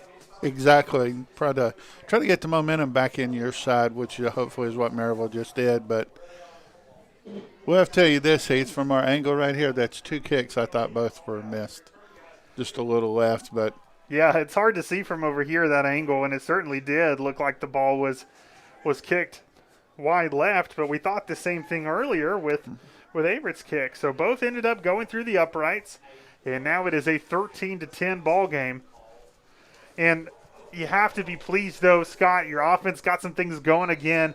We're able to move the football down the field. But what you also did right there that was crucial is you gave your defense a moment to take a breath. Oh, yes. And it kind of re-energized them, and now give them the opportunity to make another big-time stop for this team.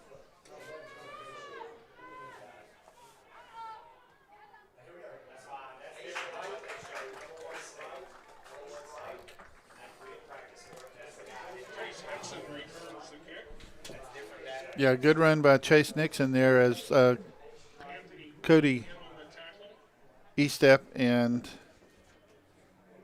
I apologize, there was one more that I didn't hear who he said it was that took him down, but a good play either way for Maryville and a good stop. 5 minutes, 23 seconds to go in the third quarter. It's first and 10, Averett at the 35. So Jackson in the shotgun will get the snap. He'll turn. He'll hand it off to Petrosky. Petrosky bounces out to the left.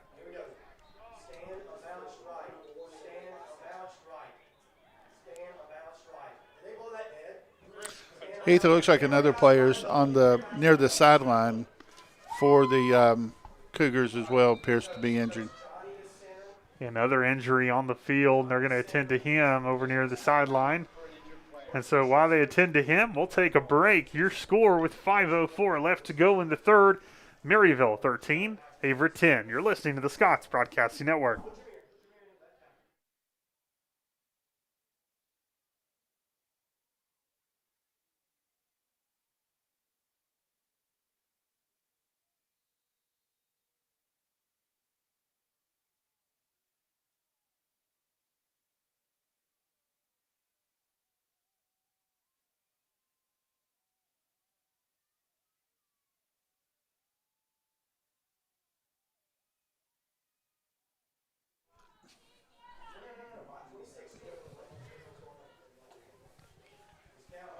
Back on the field and going. Here is Averett as it's 2nd and 8.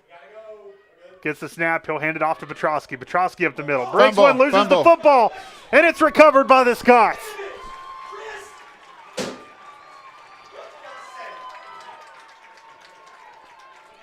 And we have got a flag on the field, Scott. It was after the play. Collier, yeah, exactly. You wonder if it's an unsportsmanlike conduct on one of the teams.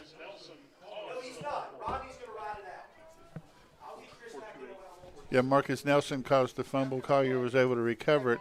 Penalty is unsportsmanlike conduct on Maryville. Yeah. And it also looks like they called that on Collier.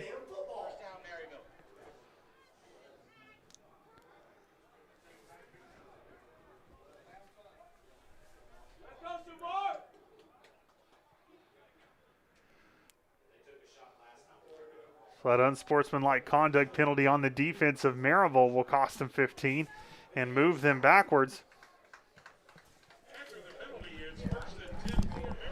So 1st and 10, though, for Maryville and the Scots. And I'd like to see here, Scott, them continuing to run the football. That balanced attack really helped this offense keep things going. And it also does a really good job of keeping a defense off balance. It does, definitely does. Just mix up the plays a little bit so that they're not looking for the same running play every time. They'll send their tight end in motion, and going nowhere and losing a few will actually be number 48 of Maryville. That is Braden Dunson, the running back, because the defense of Averett was back there as soon as he got the handoff. Yeah, they were. So you definitely either need to speed that up, or that guy definitely is going to need to be checked next time before getting through the line. Well, one of the things I talked about a moment ago is you've got a younger offensive line right now on this field. You've got a couple freshmen and sophomores on this field for Maryville, which says a lot about your future. You've got a bright future ahead of you if these kids can stay healthy. But you're going to see some of these mental mistakes, and you're going to probably see maybe some strength of some upperclassmen defensively be able to take advantage of that as they hand the football up the middle to Dunson this time. And Dunson with a nice carry as he grinds it out for a few yards and gets it down past the original line of scrimmage, a couple more after that, and looks like he may have lost the football at the end of that play. They were hoping for a fumble recovery by Averett, but I think what the referee is saying is maybe forward progress. Yeah, the side judge came running it very quickly, pointing to the ground. About the same kind of situation that happened earlier with Maryville when they thought they had a stop down near the goal line earlier. So a good run definitely right there for Maryville. Well, now with that run, it's going to be 3rd and 8 for the Scots. In the shotgun, Thomas will get the snap and he'll drop back. He's got time, looks, Runs a little bit early that time, trying to escape some pressure, Nice. and it works out because he completes it down the field to his running back, Braden Dunson, with the big-time catch across the middle. Yeah, Adrian Earl was on the coverage on that one. Let the receiver get a little bit behind him, lost track of him, saw the ball go by him, and a good catch, and excellent reception. Good reception that time by that young man, Braden Dunson. Again, as we mentioned, a freshman running back for this team from Central High School in Georgia. And a 1st and 10 for the Scots. And we have got a penalty on the play.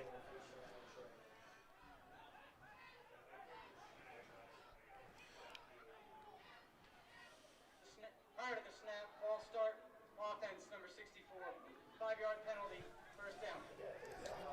False start on the offense, and that was by one of the freshman offensive linemen. As we talked about, you're going to see some mental mistakes and certain things happen with a young offensive line group, and that time you see it right there as one of the young men jumps and moves Maryville back 5 yards. So it'll be 1st and 10. You've got 2:24 and counting left to go here in the third quarter.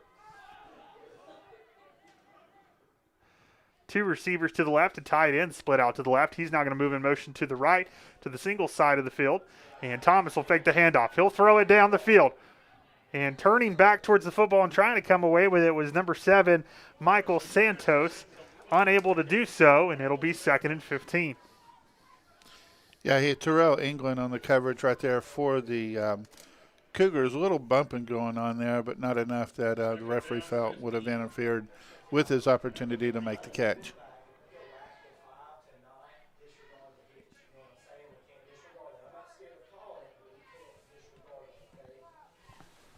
As Thomas looks over towards the sideline. You've got some of the backup quarterbacks there calling out the play to him. He gets his team set. 2 receivers and a tight end out to the left. Single side receiver to the right. Thomas turns and throws to the single side, and he'll complete it. A first down for, I believe that was number 7 for Maryville, Michael Santos. Yeah, again on the stop right there, Terrell England, cornerback for the Cougars, fighting as he was trying to get the ball stripped, and Maryville, great job away hanging on to that football. Great catch.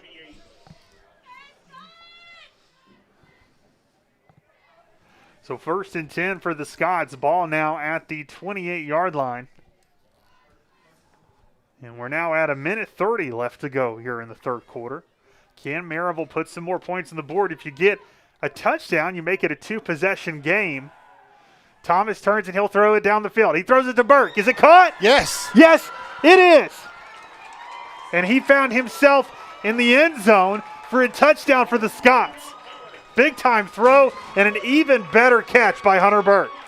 Yeah, right in front of Damari Borders as he had a really terrific sliding catch in there, just right in front of him, being able to get that on there for Maryville to come up now, take a 9-point lead as they get ready for the extra point.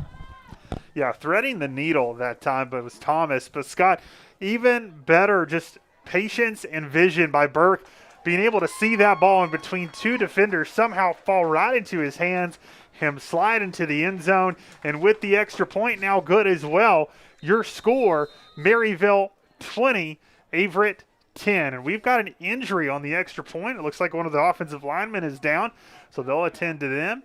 They'll take a timeout on the field, and we'll take one with them. Your score with 1:18 left to go in the third quarter, Maryville 20, Averett 10. You're listening to the Scots Broadcasting Network.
Kick is off and returnable for Averett.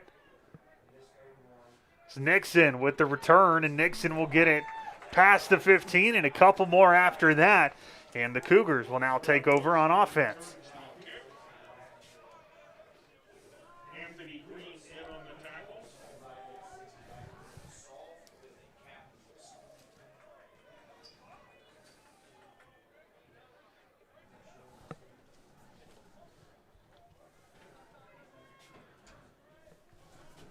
So now 1:11 left to go here in the third. And Jackson brings out this offense, trying to see if he can get something going and climb this Cougars team back into this as they're down 2 possessions. 2 scores. It is 20-10. Jackson throws it down the field to Nixon.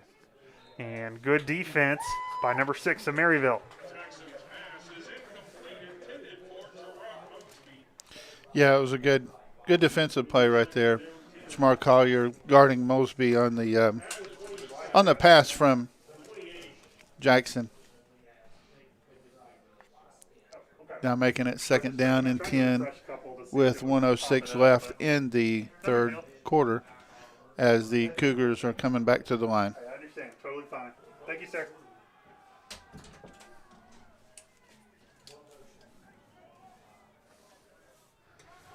Jackson will get the snap here, and he'll look down the field, and he's going to throw it deep again. And preventing the receiver from getting to it was number 24 of Maryville, Hayden Tanner. A good job by the defensive back. Yeah, it looked like Tanner slid just a little bit. Probably another step or two. It looked like he would have been able to make a really nice interception there. Good defense on Tanner's part. And with that defense, Scott, it'll now bring up 3rd and 10 for Averett.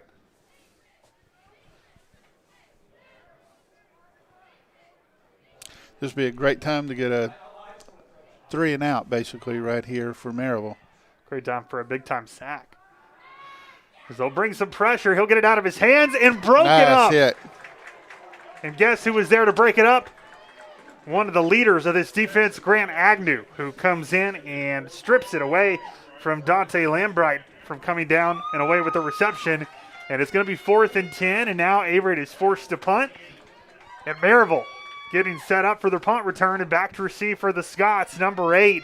That is Connor Chandler, and with him, number 13, Sean Carter Jr.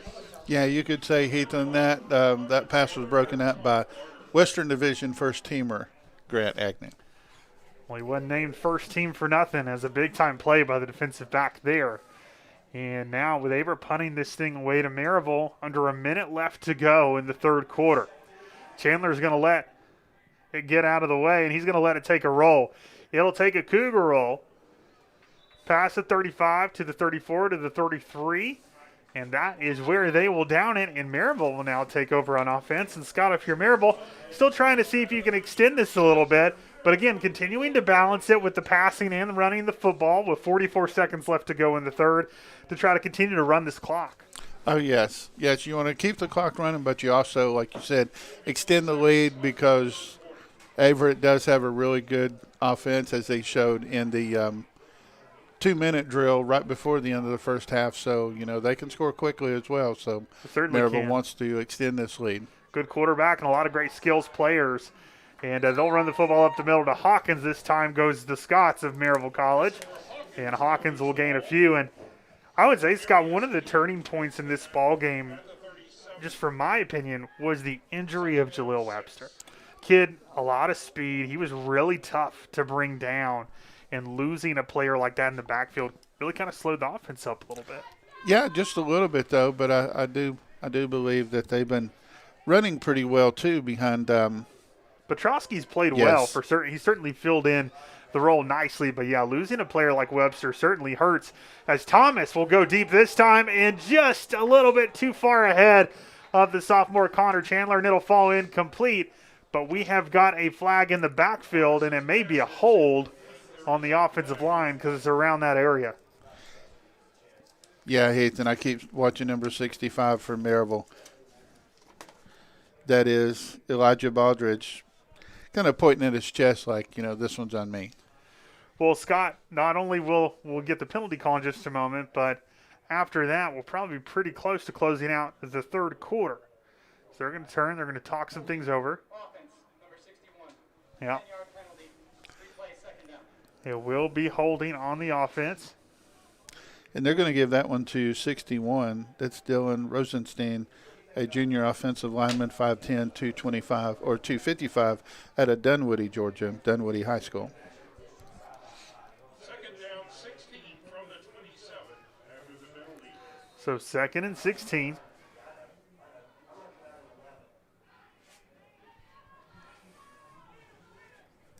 And one last play here to finish the third quarter. Thomas gets the snap and he'll hand it off to Hawkins. Hawkins breaks through, takes off, gets the first down and then some, and is finally taken down at the 50. And another nice run by this young man, and this is why we talked about balancing out the run and the pass. Not just to run clock if you're Maryville, but they've got some young, talented running backs on this team who can really do something once they're given the opportunity. Oh, yes, definitely, Heath, and a very good run right there. Adrian Earl was the one that brought him down. Some reason, Ty Tillman apparently thought it was two-hand touch because all he did was just push him in the back. Actually helped him out a little bit more. But, yeah, really great run by the running back right there as we finished up the third quarter here. Well, gave him a few more yards and a first down as now the end of the third quarter. And when Maryville comes back in the fourth, they'll have the football at the 50-yard line, trying to see if they can put more points on the board and continue to extend their lead. Your score at the end of 3, Maryville 20, Averett 10. You're listening to the Scots Broadcasting Network.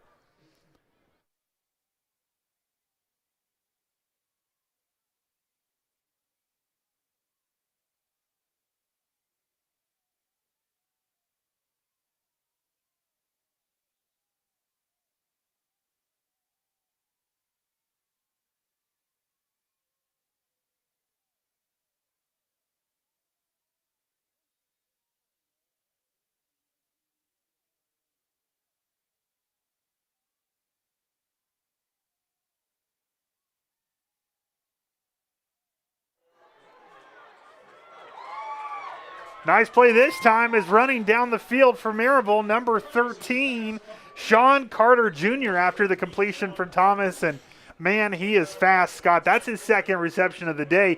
His first one went 71 yards for a touchdown on the first play of the ball game, but this one may be coming back. As there is a penalty on the play, and we're waiting to get the call from the referee, and you hate to see that, but what you do like to see if you're Coach Fox, is that you have got a playmaker in Sean Carter Jr. Yes, you definitely have. And good run. Again, it's one of those unfortunate things where they're waving the flag off, actually, Heath. So a great run. Wow. Right there. And about a 24-yard run as well, or a play.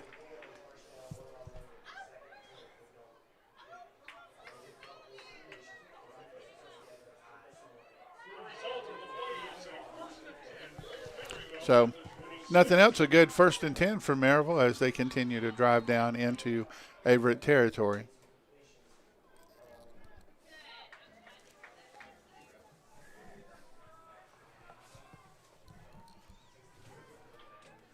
So 1st and 10 for the Scots. They've got trips to the left. Thomas will fake the handoff, pump it to the wide receiver, and then complete it across the middle to Chandler. And Chandler with a first down. That time, a really nice play call by Coach Fox is with that trips to the left, what they did is turn and fake the wide receiver screen to bring the defensive backs up. And when they did, Chandler slipped right past his man into an open spot in the middle of the field, and Thomas was able to make the completion. So he does so. It brings up a 1st and 10, and now it puts the football at around the 10-yard line for the Scots. Yeah, really good play right there. And basically, the Cougars have been opening up the middle for Maryville pretty much this whole half, so Maryville taking advantage of this.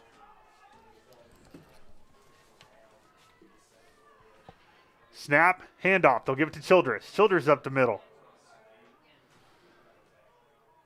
Not much on that play as the Cougars closing that hole very quickly.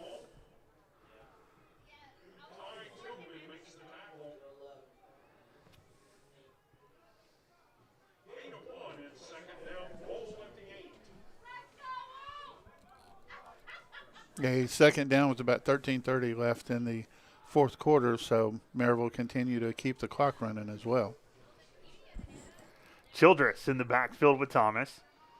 We're going to send their tight end in motion from the right to the left side of the line, and Thomas will roll to the right. Throw to the corner of the end zone, caught, and touchdown for the Scots. Excellent play right there. As they complete it to number 9, the senior wide receiver, Jacob Cortez, coming away with the touchdown grab, and Trevor Thomas's third touchdown pass of the game. 13-11 left to go in the fourth quarter, and now, pinning the extra point, continuing to extend this lead. We're waiting for that right here as back to kick, number 93, Trey Hampton. Snap, hold, kick is up, almost blocks, but it's up and doing. And your score with 13-11 left to go in the fourth quarter. Maryville 27, Averett 10. You're listening to the Scots Broadcasting Network.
Welcome back. Your score with 13-11 left to go in the fourth quarter.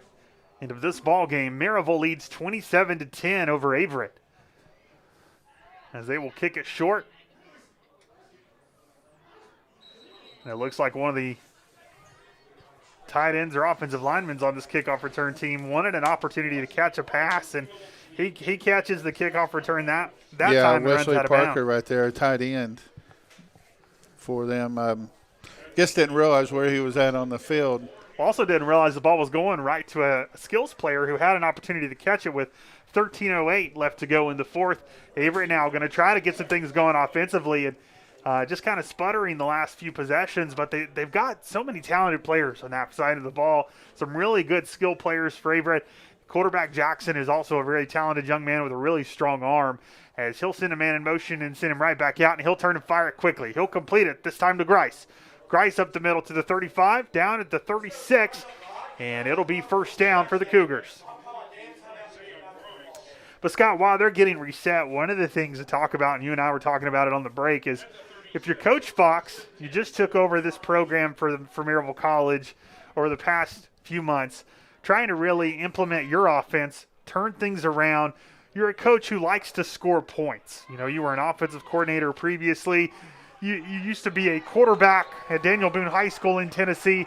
That's your forte, right? And right, you got a team that that needs probably that spark offensively, and you want to see some more points on the board.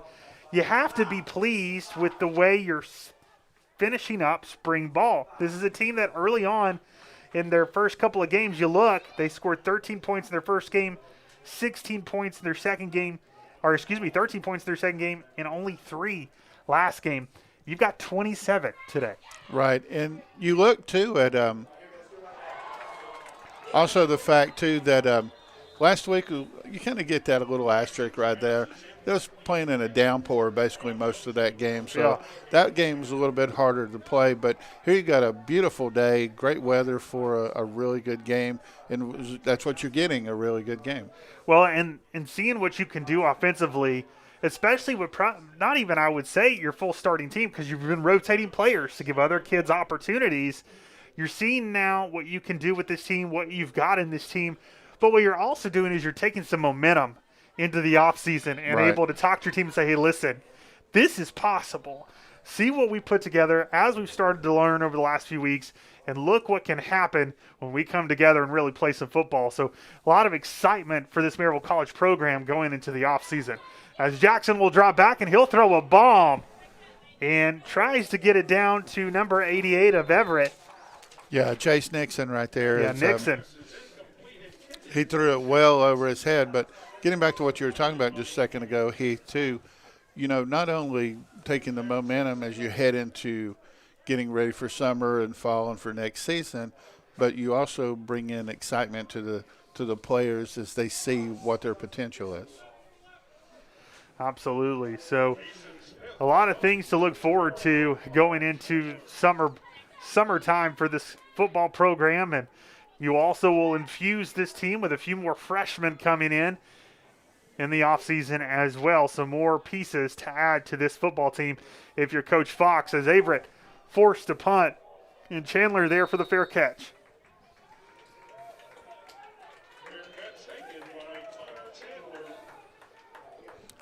So now with 11:50 left to go in the fourth quarter, Trevor Thomas and this Maryville College offense come back out.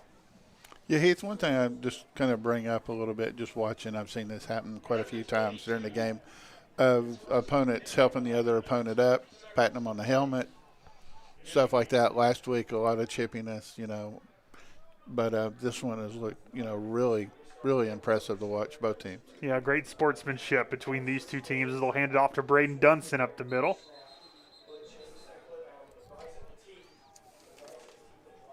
Braden Dunson carries the ball.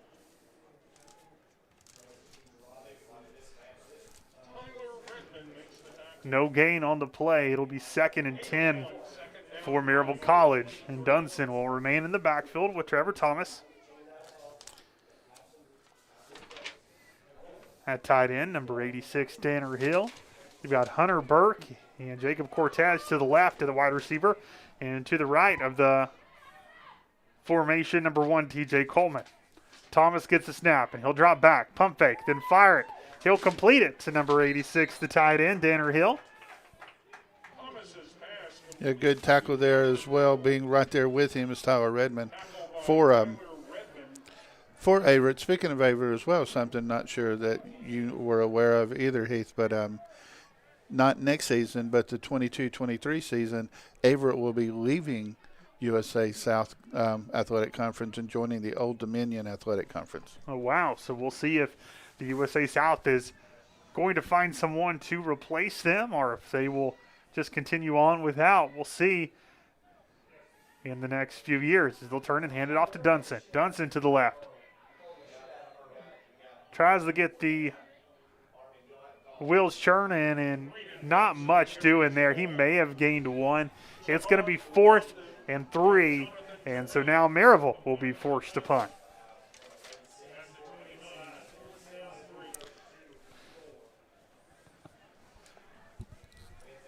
Yeah, main thing right now with Maryville as well is keeping the clock running, just now under 10 minutes.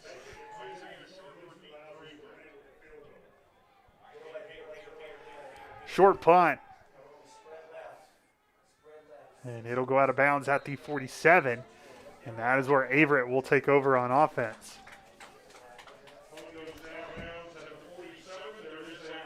And another flag on the play. So 9:45 left to go off in the fourth quarter is where Averett will come out. And it looks like there was a flag on the field, but it was waved away. So 1st and 10 for the Cougars as they still continue to try to fight back in this ball game, down 27-10. Jackson back in the shotgun formation. You got Trips to the left. He'll drop back. He'll look down the field. He'll fire. And a little low, and nothing doing. But That Scott was really there good coverage by Harden right there. I'm not sure what they're calling. Yeah, I'm not quite sure as well. It didn't really look like a hold defensively. It looks like they were running step for step with each other. And number 2 of Maryville just dove out to make sure the ball did not get past him. Wow. Yeah, I'd like to like seeing the replay on that one right there because looked like no issues right there. A really low throw from the quarterback, and both, as you said, both players diving for the ball. But kind of question on that call right there, but not sure what the referee saw.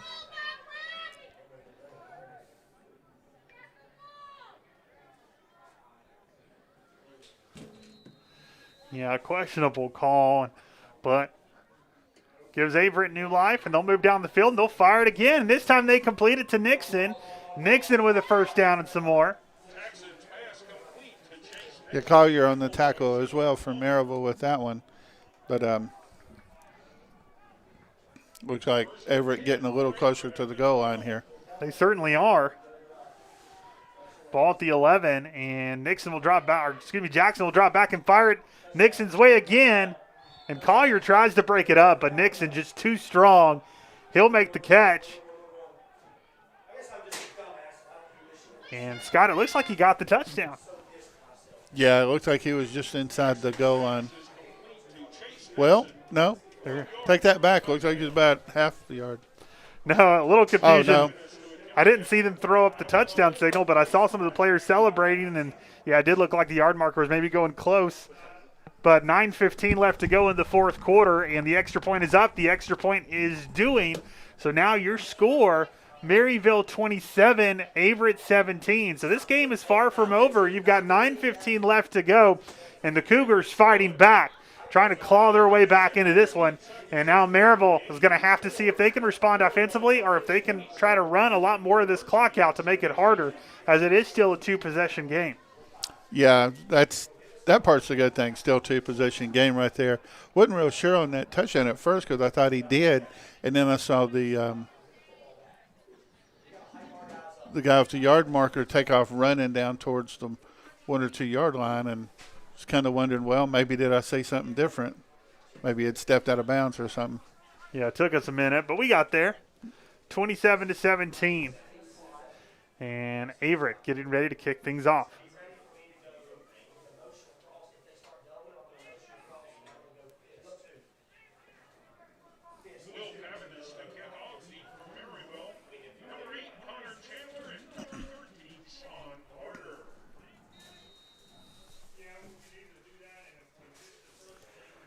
So Chandler and Carter back to receive for the Scots. They're probably going to try to kick it short again. You really don't want to get it to one of those playmakers. But they are going to get it to Carter. And Carter's got speed. Let's see what he can do with it here. So he tries to turn on the Jets and cuts up the middle. Bounces back to the left. And we'll get it to the 32.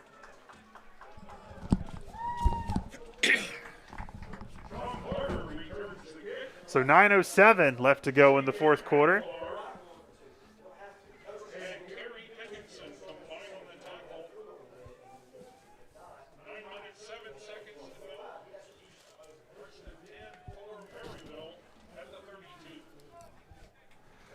So 1st and 10 for the Scots, the 32-yard line. They'll turn, and Thomas will get the signal from the sideline. He's got Hawkins in the backfield with him. Danner Hill at tight end, moves over to the right side of the line.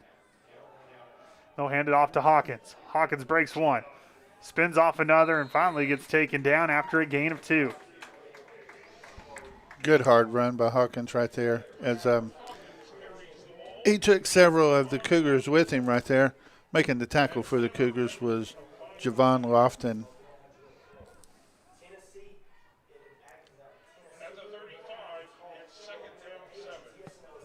So under 9 minutes to play, Scott's up 10, 27-17.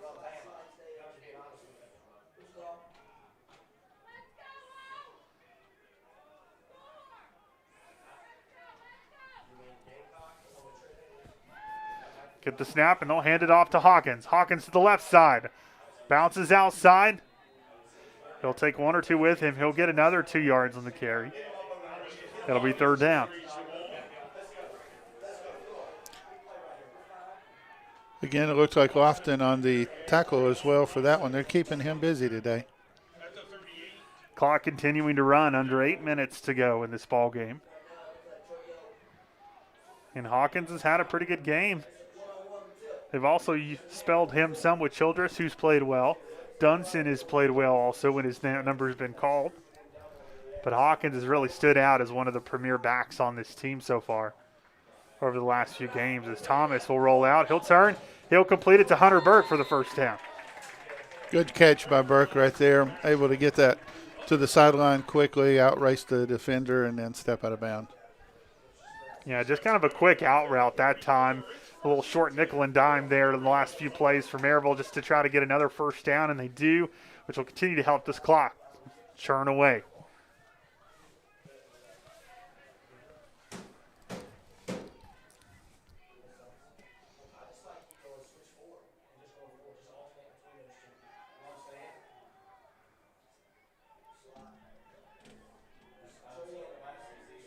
Thomas sends Danner Hill in motion. He'll hand it off to Hawkins on the left side. Hawkins breaks one.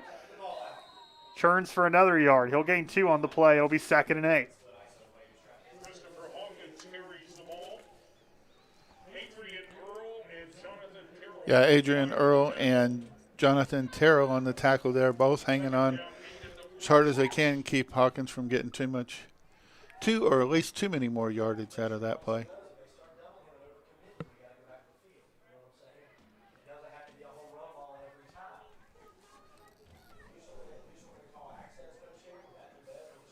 So Maryville probably, Scott, just continuing to run the football here.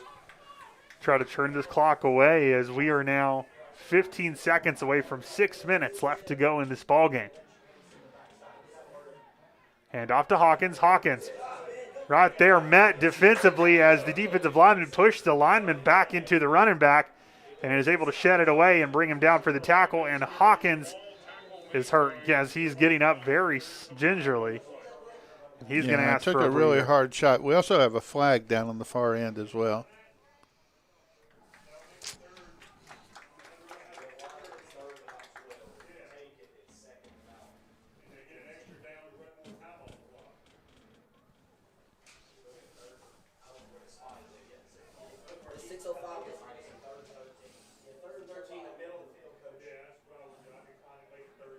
Illegal shift. Offense. 2 players in motion. 5-yard penalty. That is declined. 3rd down.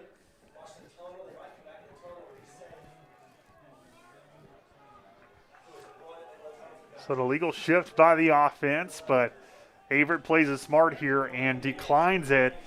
So that way it'll be 3rd down instead of 2nd, allowing Maryville to run some more time off the clock. They reduce that risk and see if they can stop them here and get the football back to their offense, as we're now under 6 minutes left to go in this ball game.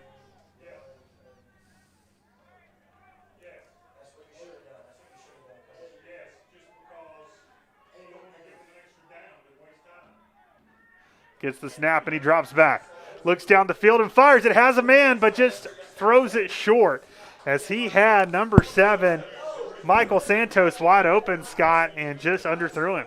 Oh, yeah, definitely would have been at least close to the first down marker, but just looks like a little bit off on the timing there as to when he was going to make his turn and when he was going to have the ball where he should be, or expected him to be anyway. Yeah, miscommunication there on the throw and the comeback by Santos, and so it'll now force the Scots to punt. 5:41 left to go in this ball game. The punt is up. And fair caught by Isaiah Sharper of the Cougars with 5:34 left to go in the 4th quarter. Averett with the football. It'll be a big time right now for Maryville's defense to really stand up. Be able to keep Averett out of the end zone, or at least keep him from putting points on the board.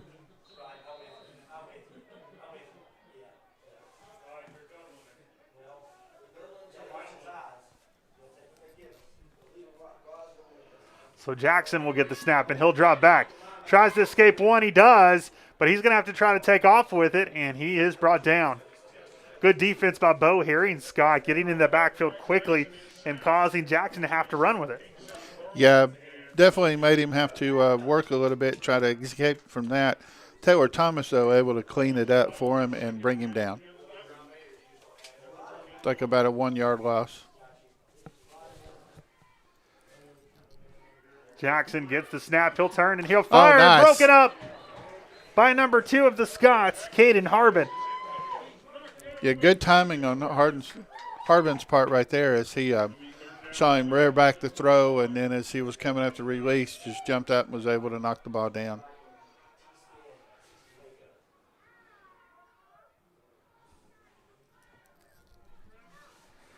So that's going to bring up 3rd and around 11 for the Cougars.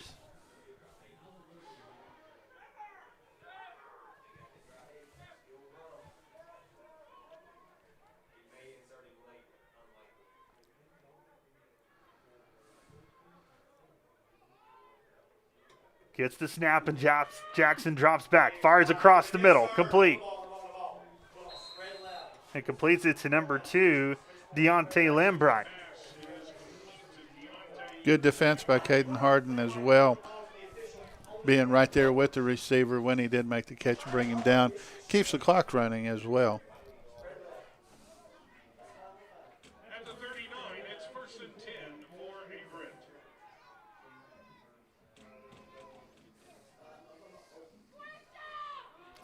Jackson drops back again and fires it down the field. And not on the same page with Nixon, as that one will fall incomplete, but it will stop the clock. So 4:33 left to go. 2nd and 10 for Averett. Yeah, Jackson and Mosby are just not on the same page on that play right there. But, good defense as well by Maryville. But running basically a three linemen there going after the quarterback. So keep the pressure on, try to make him throw quicker. They'll drop back Jackson, and Jackson will look. He'll complete. That time to Grice. And Grice, I think, will get enough for a 1st down. Yeah, I tackled him, DeMarcus Nelson on that play. Colby Manis also insisting on the play as well. Looks like we're deciding on whether or not to call it 1st down, but I saw the referee wave his hand to tell him to go on. 1st and 10 for the Cougars. Ball at the 49-yard line. 51 yards away from trying to get another touchdown in this ball game. They're down 10. They'll turn, they'll complete. There to meet him is Collier. And Collier will throw number 11, Jerron Mosby, down to the turf. Yeah, good defense by Shamar Collier as well, able to keep him in bounds, keep the clock running, now under 4 minutes.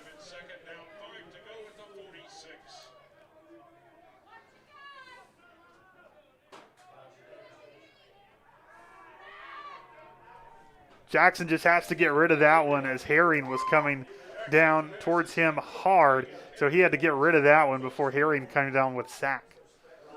Yeah, nothing like a quarterback looking and seeing the only sight in front of is the opposing player's uniform. So, yeah, a good blitz that time from Bo Herring, and he was coming right at that quarterback, and Jackson saw him last minute, was able to just throw that football away. So smart play by Jackson. It also stops the clock. 3:40 left to go in the 4th quarter. 3rd and 5 for the Cougars.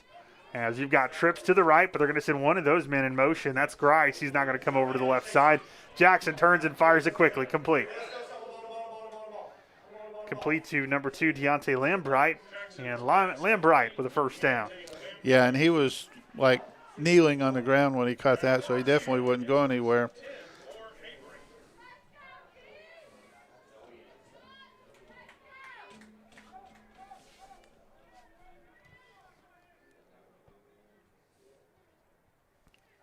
Jackson calls out the blitz to his offensive line. Gets the snap and drops back. He'll turn, he'll fire. He'll complete it to Mosby. Mosby taken to the turf, but another 1st down. Yeah, Mosby and Collier over there on the right side definitely having a little battle. Mosby a good receiver and Collier definitely a really good corner. Jackson drops back again. He'll turn, he'll fire. This time a low throw and a shoestring catch by Mosby.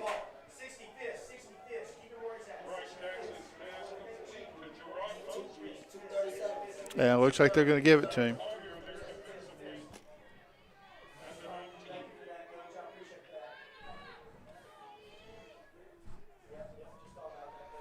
Jackson will drop back again. He'll fire. Not on the same page as Lambright. It looks like he thought Lambright was going to kind of hitch and go and then take off and just overthrew him. No one in sight in the corner of the end zone as the ball falls incomplete. It's now 3rd down. Yeah, but the only ones open that time was that nice couple over there at the corner of the end zone. 3rd and 1, 2:22 remaining in this ball game. Jackson gets the snap. He hands it off. He'll get it up the middle and a 1st down as he hands it off to Petrosky.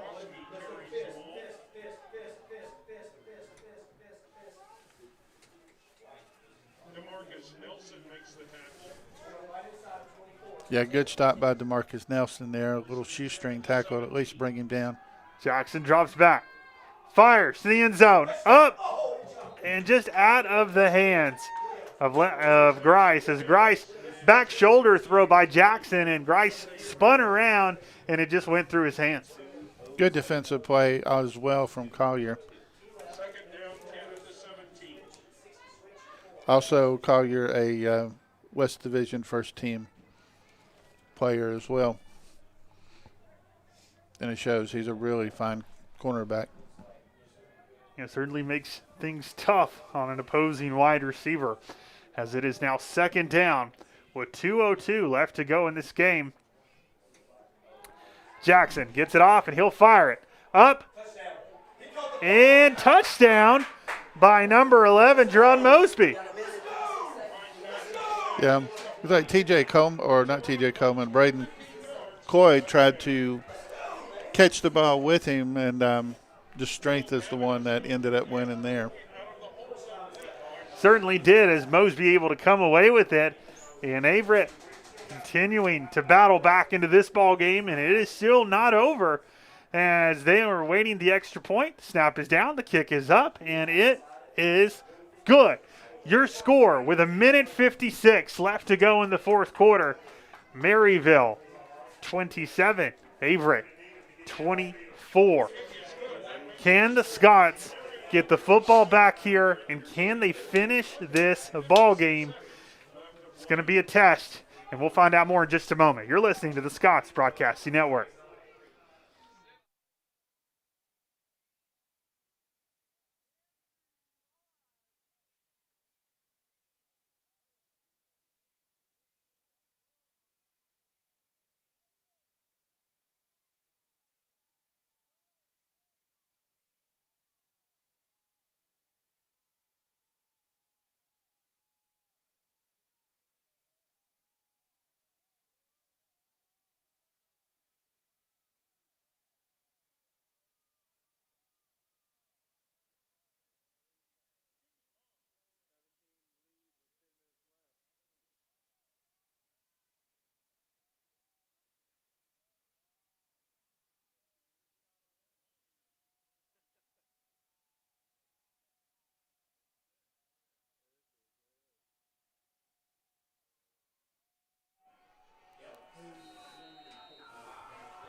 And we're back, 1:56 left to go, and an onside kick.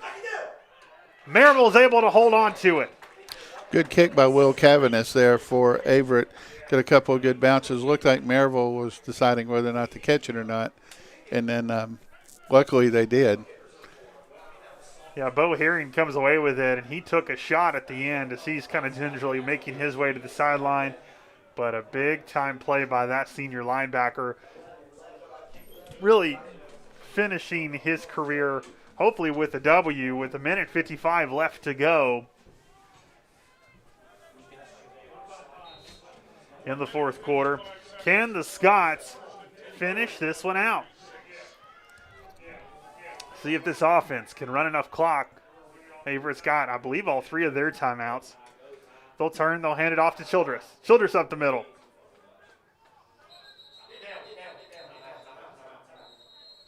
And Averett will take a timeout. Good run by Childress there, 3-yard run, making Averett have to use their timeouts.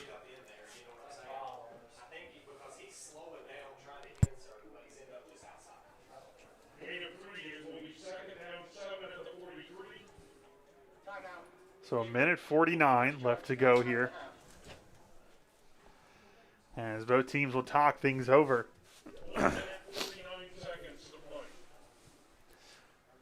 Scott up here, Maryville right here, and you have to imagine they're going to run the football again here, try to continue to run this clock down, force Averett to take another timeout. But let's say you get to third and about 4, 3rd and 4, 3rd and 3. Are you looking to run the football again? Or is that point, are you trying to maybe look to pass to get another first down and be able to come away with this thing? I mean, how do you play it? Well, you definitely want to keep that clock running, but yeah, you have a really good point. If you come up short on 3rd down and they call timeout again, do you take a chance on running it on 4th down and trying to get that first down?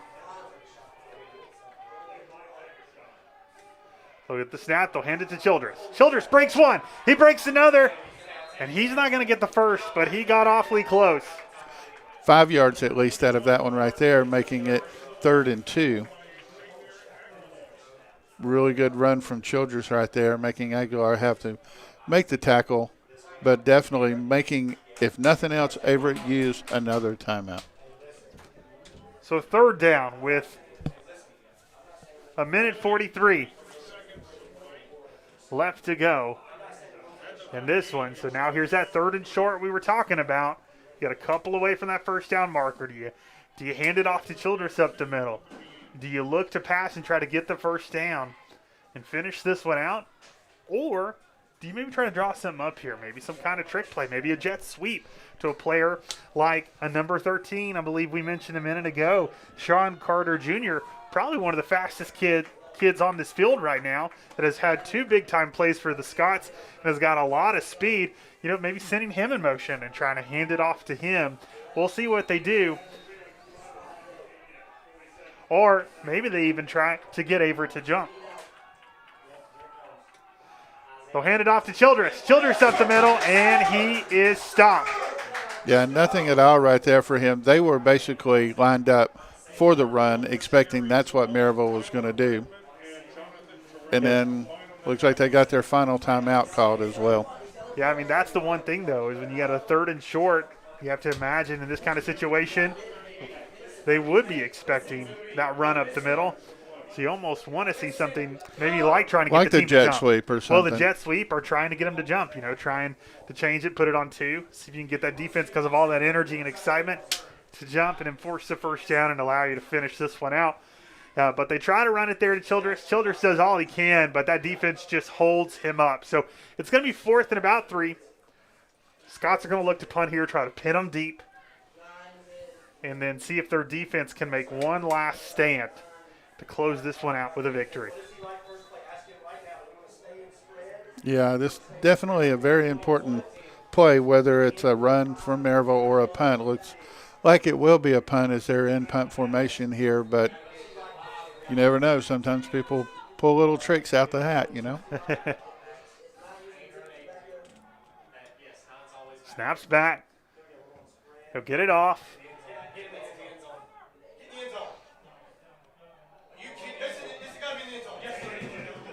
And there's a little too much mustard on it at that time, Scott, by the punter. And that will put it in the end zone. So a touchback. And now Averett with the ball with a minute 28 left to go in the 4th quarter.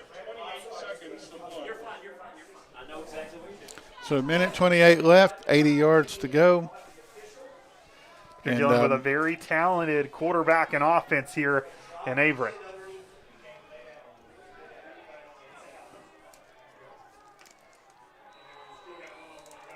Yeah, Maryville's definitely not going to be able to let Jackson stay back there and wait to make his throws. They're going to have to put some pressure. Absolutely. Snaps back. Jackson turns. Jackson fires. Cross the field. Complete. And stepping out of bounds is Mosby at the 30. 1:23 left.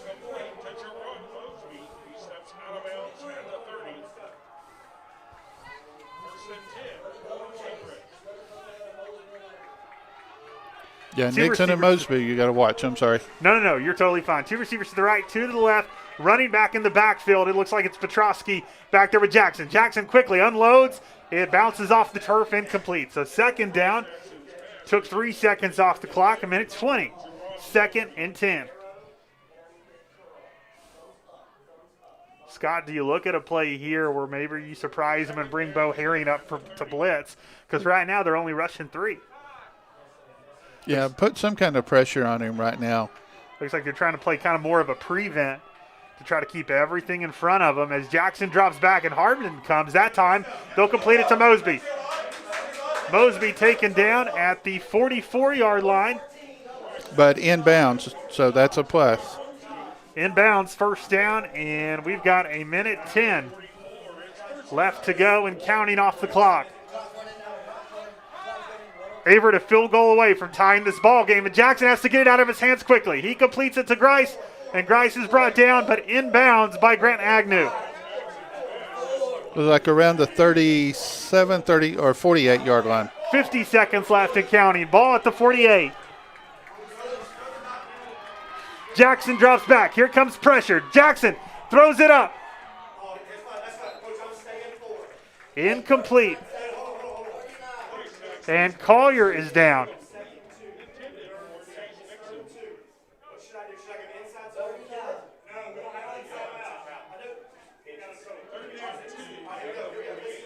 It looks like Collier cramped up a little bit, Heath.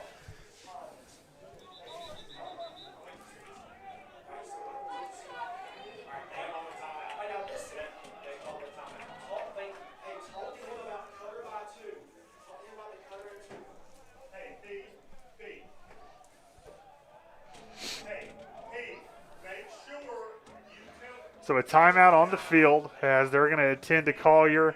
They may have to substitute and put another defensive back in there. Coach Fox trying to talk to his defense along with his defensive coaches, trying to get them set and ready to roll as we've got 39 seconds left to go in this one. Averett down 3. So as they've got the timeout on the field, Scott, let's take one with them. We'll be back in just a minute. You're listening to the Scots Broadcasting Network.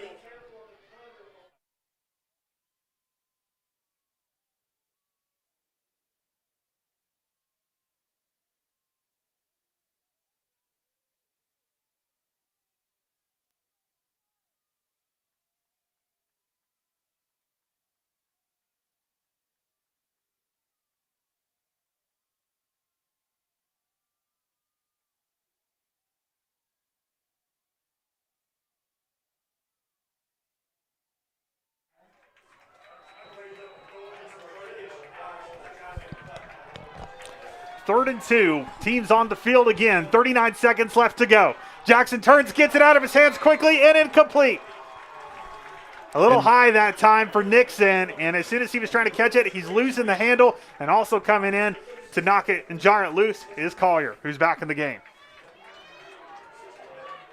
Yeah, good play there, Maryville defense.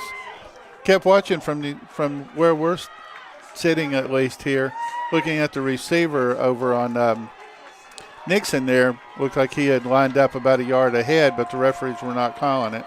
36 seconds, 4th down. Jackson gets rid of it. Incomplete. Intercepted. No, intercepted. Yes. Grant Agnew with the football. Grant Agnew to the 50, to the 40. He is finally knocked out of bounds at around the 33-yard line. And I'm sorry, I thought that was Grant Agnew. That is actually number 25 for Maryville who came away with it. That is Colby Manis, the junior linebacker from Pigeon Forge, went to Pigeon Forge High School. And Scott, he makes the play of the day for the Maryville College Scots and gets the football back to this offense. And now they can finish this one out with 27 seconds left to go in this ball game.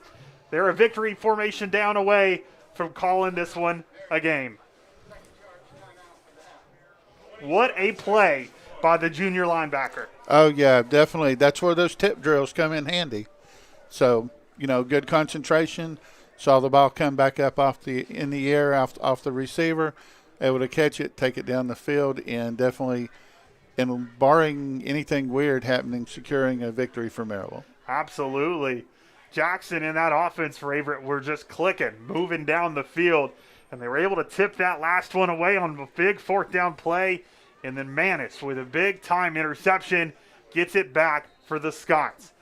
So Coach Fox talks to his team for just a moment, and here they come.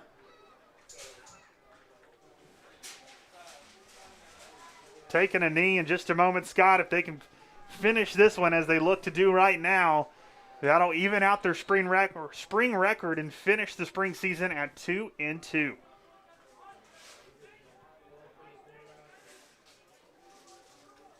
Thomas the snap, takes the knee.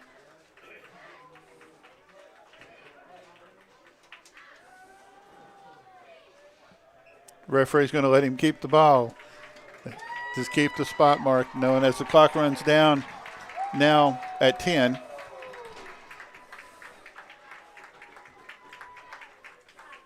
Five seconds left, continues to tick off the clock, and ladies and gentlemen, that will do it. Your final score here at Honaker Field, Maryville 27, Averett 24. The Scots wrap up the spring season 2-2 in Coach Fox's first minimized season as the head coach of the Scots, and a great way to finish out the spring season, Scott, with a lot of momentum heading into the summer. Oh, yeah, and definitely a way to finish it out in a very exciting game there at the end. Looked like Maryville was going to get a chance to run away.